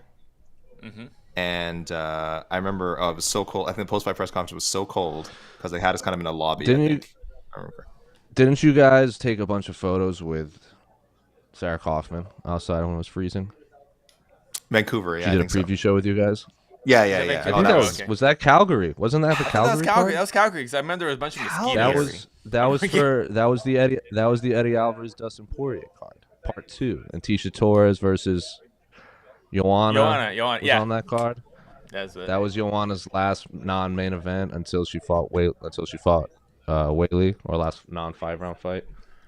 I feel like I wasn't at this. You were there. I was Maybe there. it might have been Armandi. How do I remember the fights that you were at, not you? This is a long time ago for me. I don't. You know what? Yeah, I should remember because I don't travel to cards a lot, and then just be like, oh, that's why I should remember them all because it's pretty short list. So I count on both hands how many times I've been to an event live. Calgary. Sounds familiar. Calgary. I was there. Yes, maybe this is where I met Sarah Kaufman. Finally, Yeah, we did a preview show together. that was a preview show. Okay. So Vancouver. So we didn't. That's not okay. Okay, guys. Jose, you're sticking around? Yeah, I'll stick around. All There right. we go. I want because I 43. want to gotta get know- people's. where do I gotta be? Where you gotta be? Because I want to get people's opinions on the co-main. Amanda Lemos, a heavy favorite, minus 315, coming off a. Sheila says, "I'm surprised Jose is at home. Who's covering this card?" Oh, sorry guys. Well, yeah, sorry if you Who's missed the there? beginning of the show. I thought Jose was there. We have it is in, of course, it is in Long Island, New York. So we have the great New Excuse York me. Rick. Redo that sentence. We have the It brilliant. is on Long Island. We're not in Long Island. You can say in Long Island. No. Long Island is not a go, state. go on Long Island and say it then. See what they yell. They'll throw things at you. I don't want to They're go to very Long mean Island there. for any reason. That's the- much less that's to the get my correct ass answer. kicked for That's saying the correct in Long Island. That's the correct answer. All right, it's on Long Island, in Elmont, New York. Oh my. Shout out to Elmont. And I've lost my train of thought. Anyway, Amanda Lemos, a heavy favorite. Who's working? Who's Who's working the thing? The wonderful and brilliant New York Rick is on site with also being assisted by Alex Ulreich. So thank you guys for helping provide video, shooting the video, sending us highlights, all that jazz. Jose, of course, is also MMA Hour crew is out there. That's who's out there. Yes, the MMA Hour crew is out there. Jose, of course, is also helping guys provide highlights. So the social team is on. But they got you covered on site. They got you covered in Phoenix. They're on work. But talking about the co-main, Amanda Lemos, heavy favorite, -315, coming off a really rough loss to Jessica Andrade. Again, no shame in that. It's Jessica friggin' Andrade, so it shouldn't mean anything. And also a win over Angela Hill, which was a very close, very disputed win over Angela Hill. I thought she did win the fight, Amanda Lemos, but I understand there was a lot of people who saw that. I did do a robbery review on it, and I believe I came up on the side of Lemos, so I think that it was a justified decision, but it was a very, very close fight. Very close fight. So coming off a controversial win, a clear-cut loss to one of the best fighters in the world. Standing arm triangle. Yeah, very rare standing arm triangle. -315 favorite on Saturday. 3-1 favorite against Michelle Waterson, one of the veterans of the game. I don't love this. I think Michelle Waterson's being a little bit counted out here. Maybe I'm wrong. Mike, what say you? It's a little wide. I think. I think Lemos has more ways to win, but what happens the second half of the fight? Like, can Waterson get out of the first 5 minutes of this thing? Can she get out of the first round? She's been very durable. She has been finished a couple of times, and Lemos is a big strawweight, like a big, powerful strawweight. She was a bantamweight, now she's down at 115. But I feel like we learned a lot in the Angela Hill fight, whereas if Waterson can extend this thing, get past the 7-minute mark, I think she got a very good chance to win this fight. So if we don't bet on MMA, AK. You always tell the world, don't bet on MMA. However, don't. Michelle Waterson, I think, is pretty live at that number, but we're also hoping that she can extend this fight. So Michelle, I would probably look at a sprinkle, a little guy. Michelle Waterson by decision is +380 right now. So, maybe a sprinkle. How about a little bit more? How about a little bit more than a sprinkle? Yeah. How about a little more than a sprinkle, Mike? Because how about Michelle Waterson to win by split or majority, +1400? That's not a bad one either. That's like a super sprinkle. Don't bet on MMA. DraftKings promo code the MMA. There's enough. There's enough juice at +380. Or if you bet on MMA, you can take all of your winnings and you can donate them to comicbooksforkids.org. That is also that's a good cause. See, Jose has a soul. Mm-hmm. Jose is here too. Maybe I am a social Sometimes. Especially when it comes to comic books. Jose, give me your pick for the co-main event. Oh, is it that? Should I? All right. Which one am I answering? I had AK said a question and then a different question popped up. Let's answer Bobby Atkins first. Jose, does Misha get a title shot with a win? Yeah, because like I've said a million times, when the champion of your division is actively talking about you, that obviously she's already planting the seed. So obviously everyone that's in this chat and is on this show watched the Singapore post-fight press conferences on MMA Fighting's YouTube channel. And Valentina said, if Lauren Murphy wins, maybe we can do a rematch. But if Misha wins, that's probably the fight because everyone knows her and loves her. So if the champion is saying that, then that's probably facts. But also you have, let's not forget, Manon Farrow is fighting, who is it now? Jessica Andrade in UFC Paris. And look at everyone that Jessica Andrade's lost to. They've pretty much all gone on to fight for the title or have become a champion. So that's obviously a big thing. And then Alexa Grasso is fighting Viviane Araújo next month. So if Alexa Grasso wins, like what's that, 5 in a row at flyweight? That'd be another scrap too. So maybe not one ahead of the pack as we stand now. Obviously, if Misha wins, that's the fight. But you got Manon and you got Alexa Grasso waiting in the wings as fresh meat. But I think the Grasso fight and I think the Manon fight and I think the Tate fight are all super fascinating because I think those are actually competitive fights for Valentina. I don't think it's, bring out the body bag before the fight starts type of fight for Valentina. Casey, can you bring up this comment from Stephen Macri? Jose is a very respectful man. Do you see what I'm talking about? It's a little bit. It's just It's recent. That's what I see. Can you use your? Jose, I'll just read it out while you bring it up. Steven. Well, Steven. Is a verb. Jose is a very respectful man. AK is the Wow. Sean Strickland of MMA fighting podcasts. No comment. Just leave it. I'll just leave it. I'll leave it at that. Okay, I'll leave it at that. comment, Thank no you, Steven, comment, for your. yeah. Yeah, and Jose. So thank you. Yeah, thank you for that. That call on Michite. Yeah, I think a lot of people agree. Like you said, Valentina's interested in it. Why would they not make it happen? The UFC is clearly deeply interested in it. They've been interested in giving her a title fight since she came back out of retirement. What about the co-main, Jose? What's your read on the co-main on Saturday?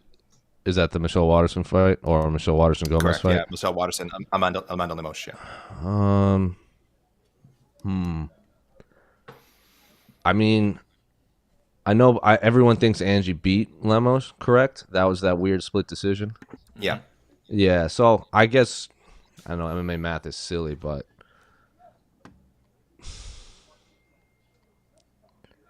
I have no idea. That's tough. But Michelle Waters- if I that what was it plus 1,400 by split for Michelle Watterson Gomez, that's tasty because I could absolutely see that. Michelle Watterson is going to be significantly smaller than Amanda. Yeah. Assuming Yes. Amanda Lemos makes weight and makes weight healthy, because this doesn't look too great right now. The fact that she's still 30, someone who has. She got plenty of time. Yeah, she has plenty of time, but the weigh-ins started an hour and a half ago. So And keep in mind also, Michelle Watterson's smaller than. I mean, that's the start of her UFC career. She's smaller than a lot of people. Not everyone, because there are a lot of other fighters that again that because there's no atom weights who moved up. Yeah. Yeah, right. There's no atom weight division in UFC, so there's a few people. But okay, so let's look at Michelle Watterson's recent results. Marina Rodriguez, very tough opponent. No surprise she lost that one. That was at 125, just because it was a kind of short notice fight. Angela Hill, who she beat, close fight, split decision. Another close call for Angela. Angela held like 3 or 4 like close calls in a row there for a second. Loses a split to Carla Esparza, loses a unanimous decision to Joanna. So 3 of her last 4 are to either world champions or someone who I think will definitely be fighting for the world championship soon. She had a 3-fight win streak before that, and then lost to Tisha Torres and lost to Rose Namajunas. So except for Torres, it's really all world champions and people who have fought for titles that she's lost to. So this is a big test for Lemos. For Lemos to join that list, it would say a lot about her. So really, the question is how high do you see her ceiling? Amanda Casey, Lemos. go ahead. Amanda Lemos. Take before the Angela Hill fight. She looked she was the new boogie woman in the strawweight division. Mm-hmm. She was. And now she's looking, looks like a really good fighter. But we have movement. Who's it gonna be? Dustin Jacoby. All right, next fighter to Charles the Jourdain. scale, the former world flyweight title challenger and number 3 ranked contender, Lucky Lauren Murphy. Oh, my friends, it is Lauren Murphy.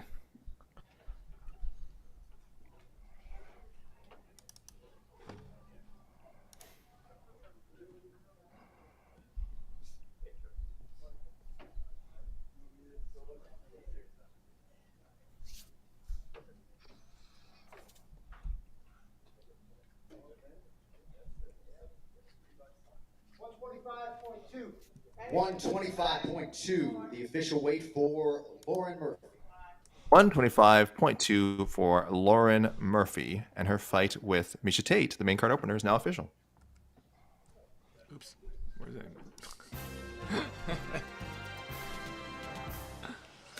Murphy just a shade off championship weight, of course, which she has made before. She did fight Valentina Shevchenko, so not an issue for her at all.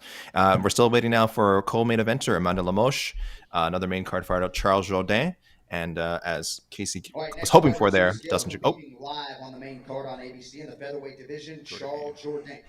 Here is Air Jourdain. Air Charles. This fight rules. Site super good. rules. So good. 145.6 for Charles Jourdain. Charles Jourdain, 145.6. His fight with Shane Burgos is official. Tyler Burrell asking what determines whether they use a digital scale versus the beam ones. It's up to the commission, guys. It's up to the commission. Vegas almost Oh, I should ask Jose. Vegas, they've never used the digital, right? I've never seen the digital scale. Yeah. Vegas. Okay. So and I think New York regularly uses the digital. So, yeah, guys, it's state commissions. They can use whichever scale they want. Jose, where do you weigh in on the beam scale, guys? Where do you weigh in on the beam scale versus digital scale debate?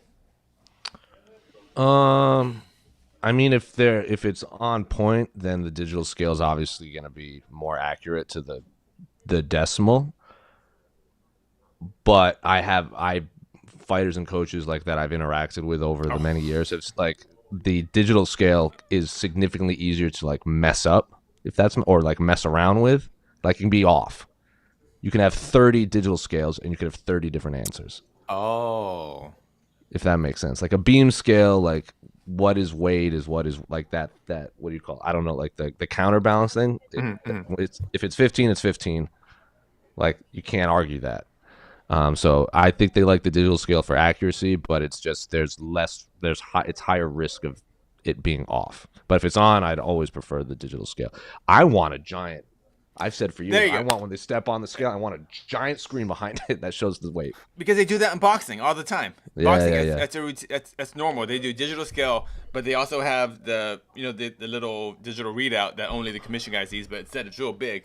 So there's no BS. Everyone knows. So yeah, I would love that. Yeah. Someone's asking, Burgos is city kickbox. I think you're thinking of Shane Young. Price and Pace says Burgos is city kickbox. I believe you're thinking of Shane Young, not Shane Burgos. Burgos is Tiger Schulman. Yeah. Mike, you're with me, right? You're a beam scale man, right?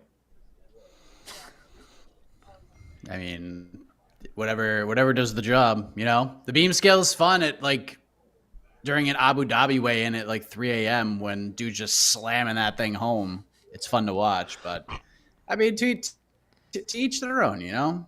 You know what I like to see? I like to see a digital scale that looks like a beam scale, but also shows the weight on a giant scoreboard. Oh, why not? Okay. Why That not makes just sense. have? Why not just have an actual balance? You know, with a stack of stones, and then a person stands on the other side of it. Like, See, that's ancient Greece. right. That's the correct answer. Yeah, That's the correct answer.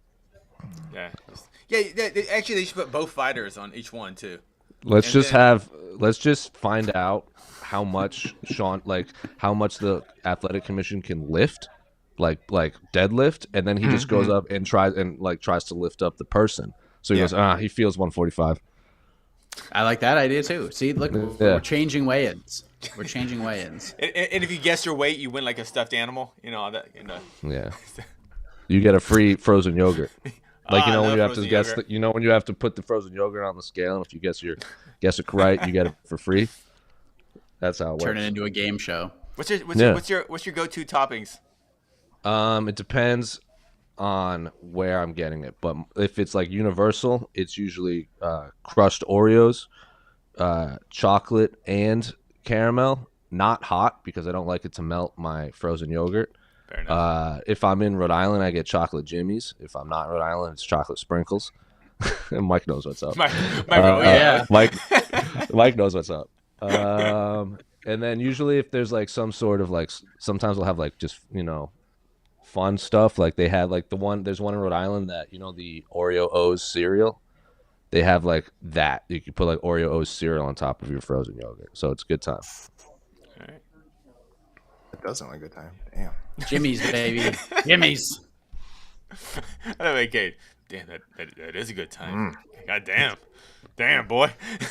It's too early for that. Getting all sweaty. I was gonna grunt there. We're just waiting on Amanda Limoges and Dustin Jacoby now with plenty of time. 30 minutes to go, guys. And if I recall, I don't believe either fighter has officially missed weight in the UFC. Amanda Limoges, no. Dustin Jacoby, I think certainly not. Dustin Jacoby is fine. Yeah, he's fought someone who has missed weight. He himself has not missed weight. But yeah, well, I don't think we should be too concerned. But otherwise, 20 out of the 20, 10 out of the 12 fights official. What fight are we most looking forward to, guys? Mike, what's the? I don't want to see low key banger. Just any fight. You can pick the main event if you want. I don't care. What fight are you most looking forward to? It's Burgos Jourdain, and it's not even close. Oh, yeah. That the fight rules. That the fight's just so good. I mean, there's a lot to like here, I think, from a competitive perspective. But if I could pick one fight that I just feel uber confident is absolutely going to deliver in spades, whether it's a 15-minute fight or it's going to be just a sensational finish, it's Burgos Jourdain, and it's not even close. And New York Burgos is a whole different animal because I think he's 7-0 fighting in New York. So he's just a different guy fighting in the Big Apple. So yeah, that's the fight. And we got movement. We got suits in the camera shot, so you know someone's coming up. But who's it going to be? Is the 15th ranked light heavyweight competing live on ESPN tomorrow afternoon. The Hanyak Dustin Jacoby.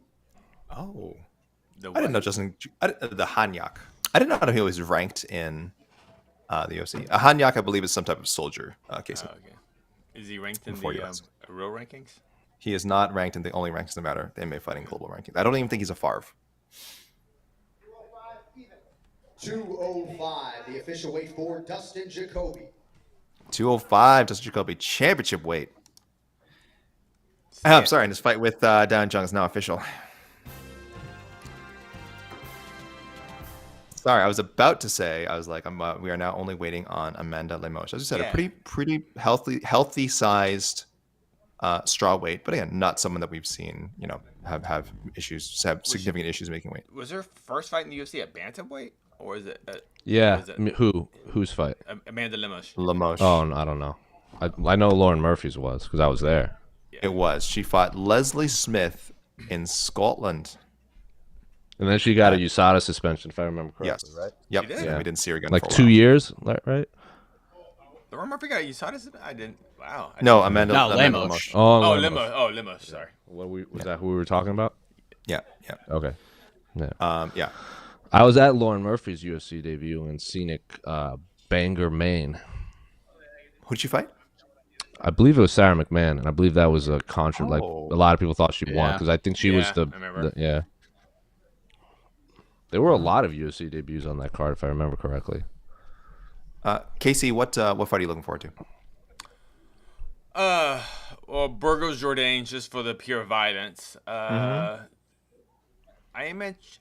actually Waterson and Lemos. I mean, I thought Lemos was gonna just destroy Angela Hill, but Angela Hill kind of proves that Lemos is not the boogie woman that maybe that some of us thought, and yeah, I want to see if Michelle Waterson still has it as like a top tier strawweight. So that's super interesting. I like a lot of fights. I'm actually interested. I hope Jessica Penne and Dakota. I hope that's a nice grapple fest because I love to watch Jessica Penne's grappling. And what else? Yeah, and Jack Shore. Let's see how good it's. Let's see that man. Let's see how good he is. It's a stiff test of Ricky Simone. Yeah, I love that Shora Simone fight. I think one of those guys will be in the top 10 either by the end of this year or early next year. And it's a very deep division. I mean, it's hard to say because it's such a deep division, but I do think finally we're starting to kind of see guys, to put it nicely, age out of the top 10, out of the top 12. And I think there's a spot for the taking for sure. And it definitely could be either Ricky Simone or Jack Shore, just two awesomely talented guys. So that's my pick. Definitely the one I'm looking forward to. I am interested if Miesha Tate, not necessarily the fight itself, but if Miesha Tate actually just dominates and rolls through Lauren Murphy, that will actually get me a lot more interest in the Valentina fight because we just saw Valentina. Yeah. If you do take Valentina down, she is she's not the Valentina that we think is the pound for pound great. She's just kind of a good fighter if you take her down. And I think that's like a super interesting question, but we also have to remember that Valentina had like a hurt foot or leg in that fight against Tyla.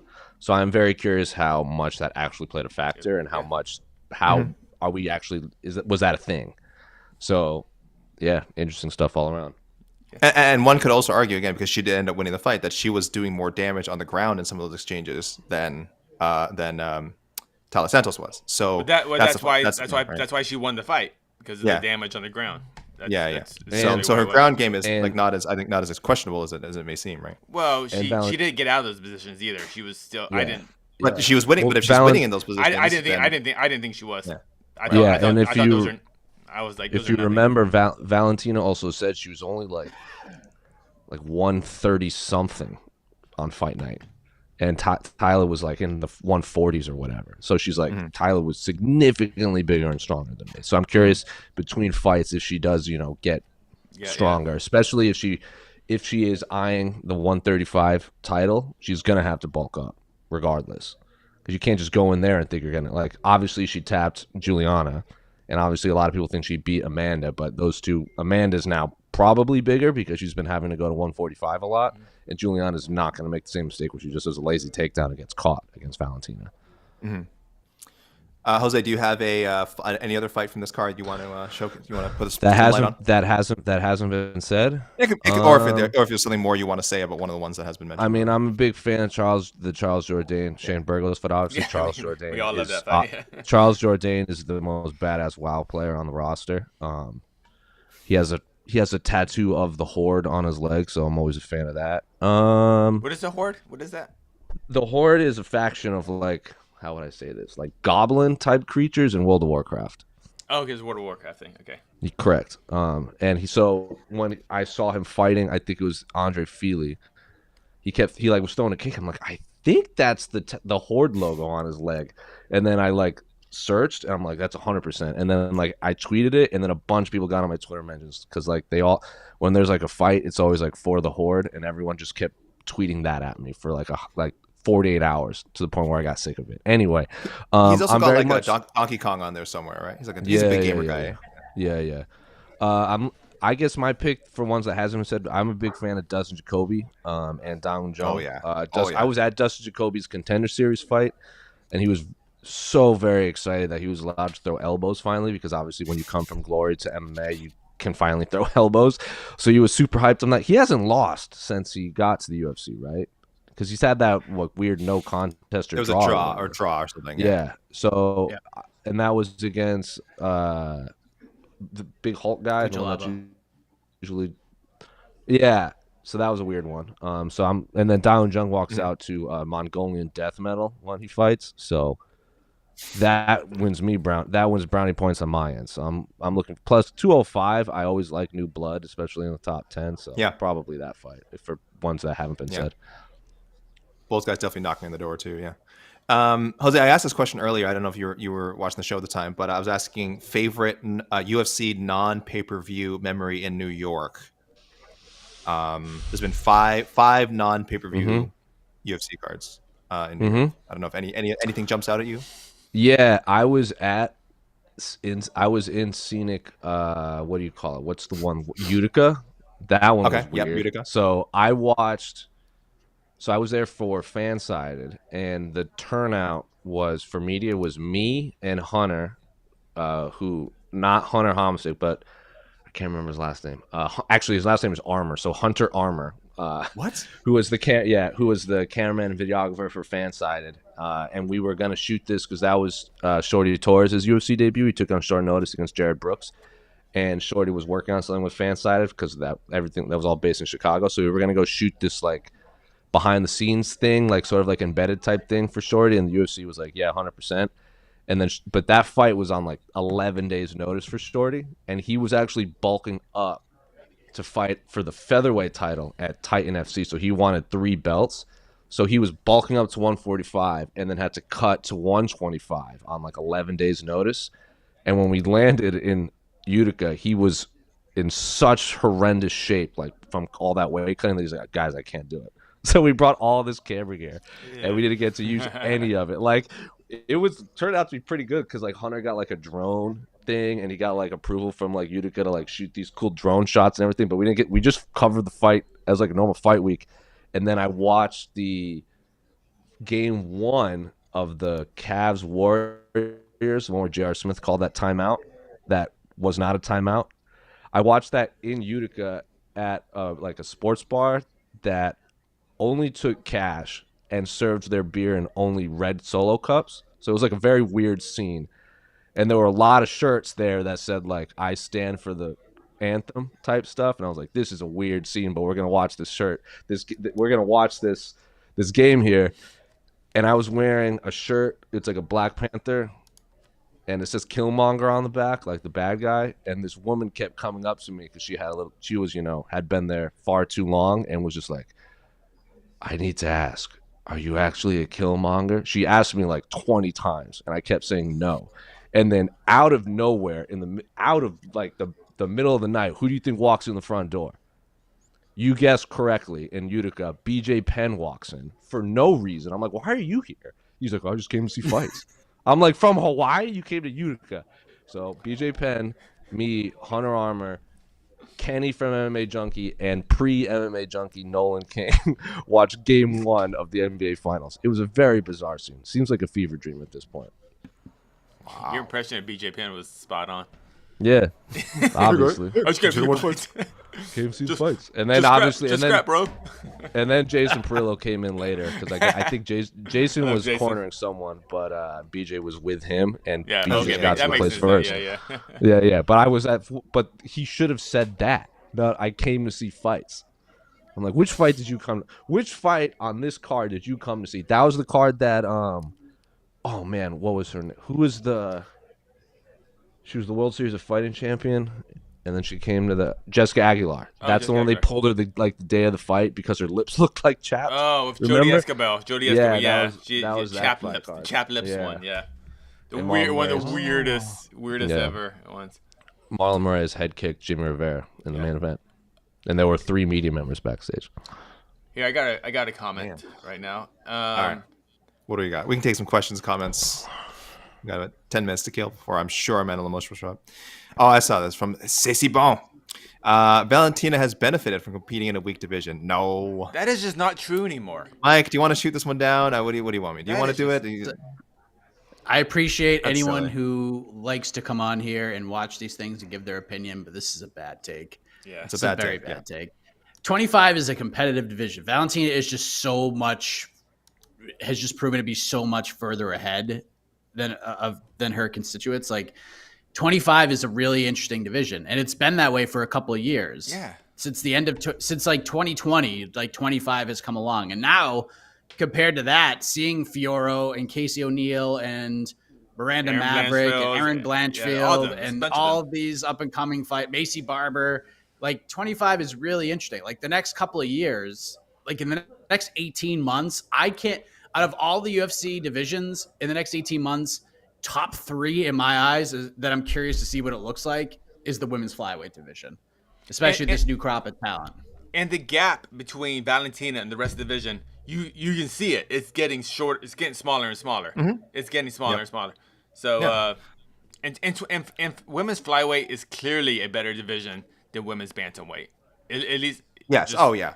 That's what I mean. 100%. 100%. Like, that's why when I was here, I see this all the time. Like, that's why I put it up there because I'm always so annoyed. I still see this, whatever. Just people say, "Oh, 25 sucks." Like, no, 35 has always been the weak division, and that's I don't know why that is. Is the UFC not just not signing fighters?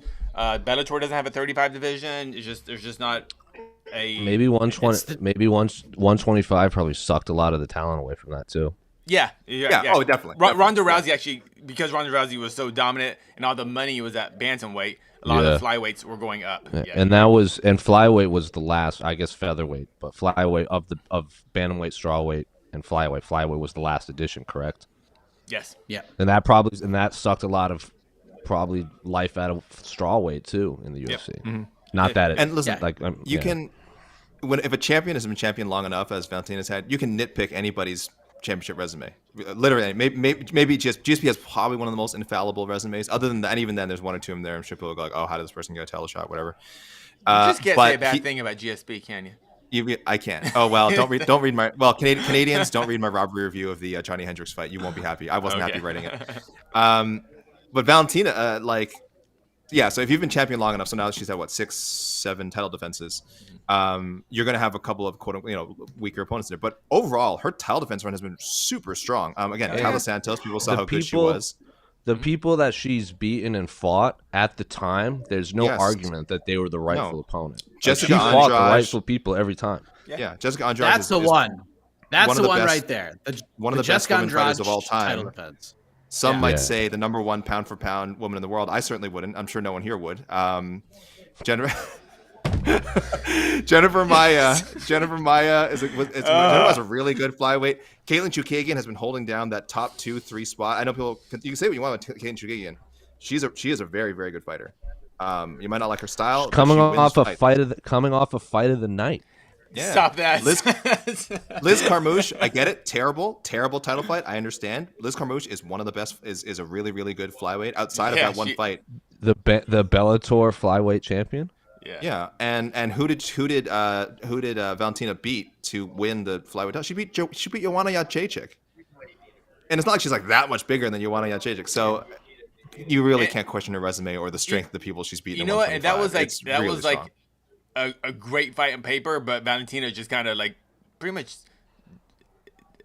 I don't remember anything about that fight. I just remember Valentina just was better. I don't really. She was just remember. better. It had nothing to do with size. Yeah, she was just more. She just outstruck her. She won all the exchanges. Not all, but she won the majority of the exchanges. It was a really great technical fight.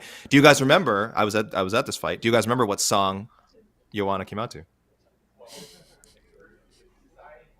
She only did it once. No. It was the only time she came out of the song. I cried, and the song was because the song was so hot at the time. She came out to "Shallow," Lady Gaga and Bradley Cooper, and I openly cried. I was in Media Row, Kate side, I cried.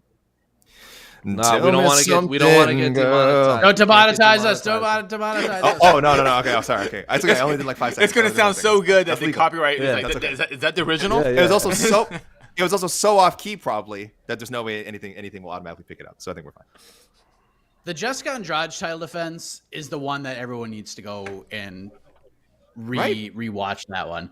This is like, because like Valentina just is like, okay, this is who I'm fighting, and I'm just gonna go in there and win the fight and dominate. But the Jessica Andrade one was the quintessential chip on the shoulder fight, where it's like, She was so angry. you think this is the one? You think this is the person? This is the one who might challenge me? Watch this shit. And she just went out and trucked her. It was amazing. Like that was one of the best. That was one of the most dominant title defenses I've ever seen. That was just one of those. Damn, this woman is the best. I think that Lauren Murphy fight was pretty epic as well. I know it was like overshadowed a lot by the rest of it because obviously the Volkanovski Ortega was like uber exciting, the main event, and then like the Nate Diaz return was earlier in the night, but there's like the other half of the co-main event, which you can see live on ABC, the 11th ranked UFC strawweight contender Amanda Lemos. Oh man. Oh, I think we're getting the box, gentlemen. The box of shame. Oh, box. No. Usage. It's just the box. It's just the box. It could be a box of redemption. Could be a box of redemption. This is where my idea from on to the next one would have come in beautifully.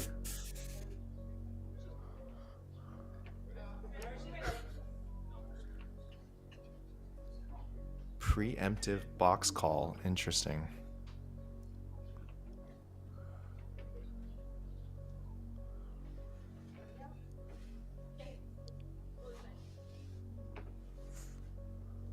Oh boy.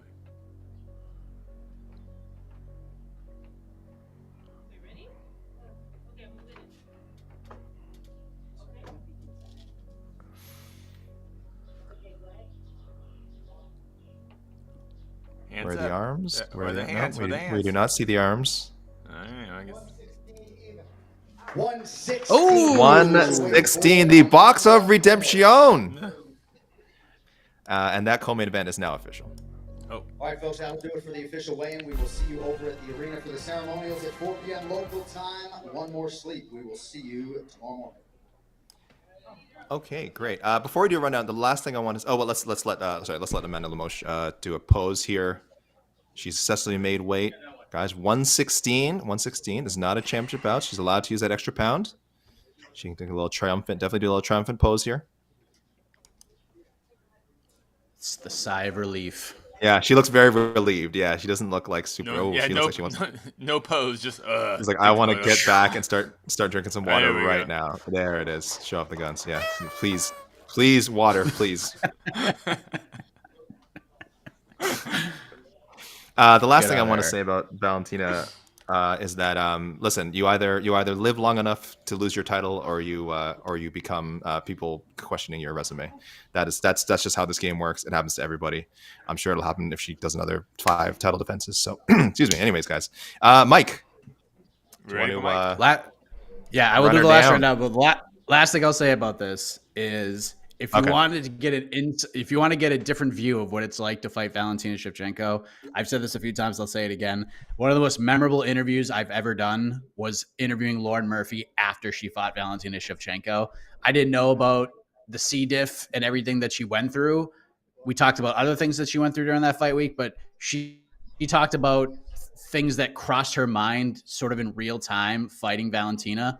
And it's hilarious and it's super real and it's raw and it's like it gives you a different appreciation of who Valentina is as a fighter. But the last thing I'll say on that. But let's go. Waiting for the music. We'll do this last rundown and okay, there we go. All the fighters made weight, ladies and gentlemen, for UFC Long Island. Brian Ortega, Yair Rodriguez, the main event. Ortega weighed in at 146. Rodriguez 145.4. Michelle Watterson Gomez weighed in at 115. She takes on Amanda Lemos, who we just saw weigh in and successfully do so. 116 pounds. Li Jingliang 170.6 takes on the King of Kung Fu, Muslim Salikov, weighed in at 170.8. Matt Schnell weighed in at 126, takes on Sue Maderji, who weighed in at 125.8. The people's main event, Shane Burgos, 145.8, takes on Charles Jourdain, who weighed in at 145.6. Big fight at 125. The aforementioned Lauren Murphy weighed in at 125.2. She takes on Miesha Tate, who makes her flyweight debut in the UFC, 125.8 for Miesha Tate. Haha. Puna Soriano, 185.6, taking on Dulce Lungambula. Same weight, 185.6. Ricky Simone, 135.6, takes on Jack Shore, who weighed in at 136. Bill Algeo, Senor Perfecto, 146, takes on Herbert Burns, who weighed in at 145.4 pounds. Dustin Jacoby weighed in at 205 to face Daun Jung, who weighed in at 205.6. Dustin Jacoby, actually Jed Meshu's new favorite fighter. Find out why next time he comes on the show. Dwight Grant, 184.4, taking on Dustin Stoltzfus, who weighed in at 185.6. And kicking things off in the UFC women's strawweight division, Jessica Penne weighed in at 115.8. She welcomes Emily Ducote, the most recent Invicta strawweight champ, who weighed in at 115.6. Take us home, AK. Take us home. Spectacular. What a reading, Mike. What a show we had today, guys. A little bit of drama at the end. We did see the box of what turned out to be the box of redemption. Went for mental emotion, but yes, all 24, as Mike has told us, all 24 fights official for Saturday's card. Fingers crossed between now and then. As Jose always says, the fights might be official, but they don't happen until both fighters step into the cage. We have certainly seen stranger things happen, but it's a really nice looking card. I really hope I don't think there's any fight I want to see drop off. I mean, you never want to anyway, but this is a good card. So thank you, everyone. You will see Mike again, you'll hear from Mike again in about 15 minutes. 15 minutes. So guys, stay tuned to MMA Fighting's Twitter. Hop on to to listen to Mike for Heck of a Morning. Of course, you can always watch it later after it's uploaded, but come on live, tune in, leave a comment, talk to Mike. You get to talk to the man himself. So 15 minutes, guys. Heck of a Morning coming. Thank you, Jose. Thank you, producer Casey. Thank you, Mike, as always. This is Alex Lee signing off for the UFC on ABC3/UFC Long Island official weigh-ins. Take care, everyone. We'll have a preview show later today as well. Bye-bye. It's not my birthday.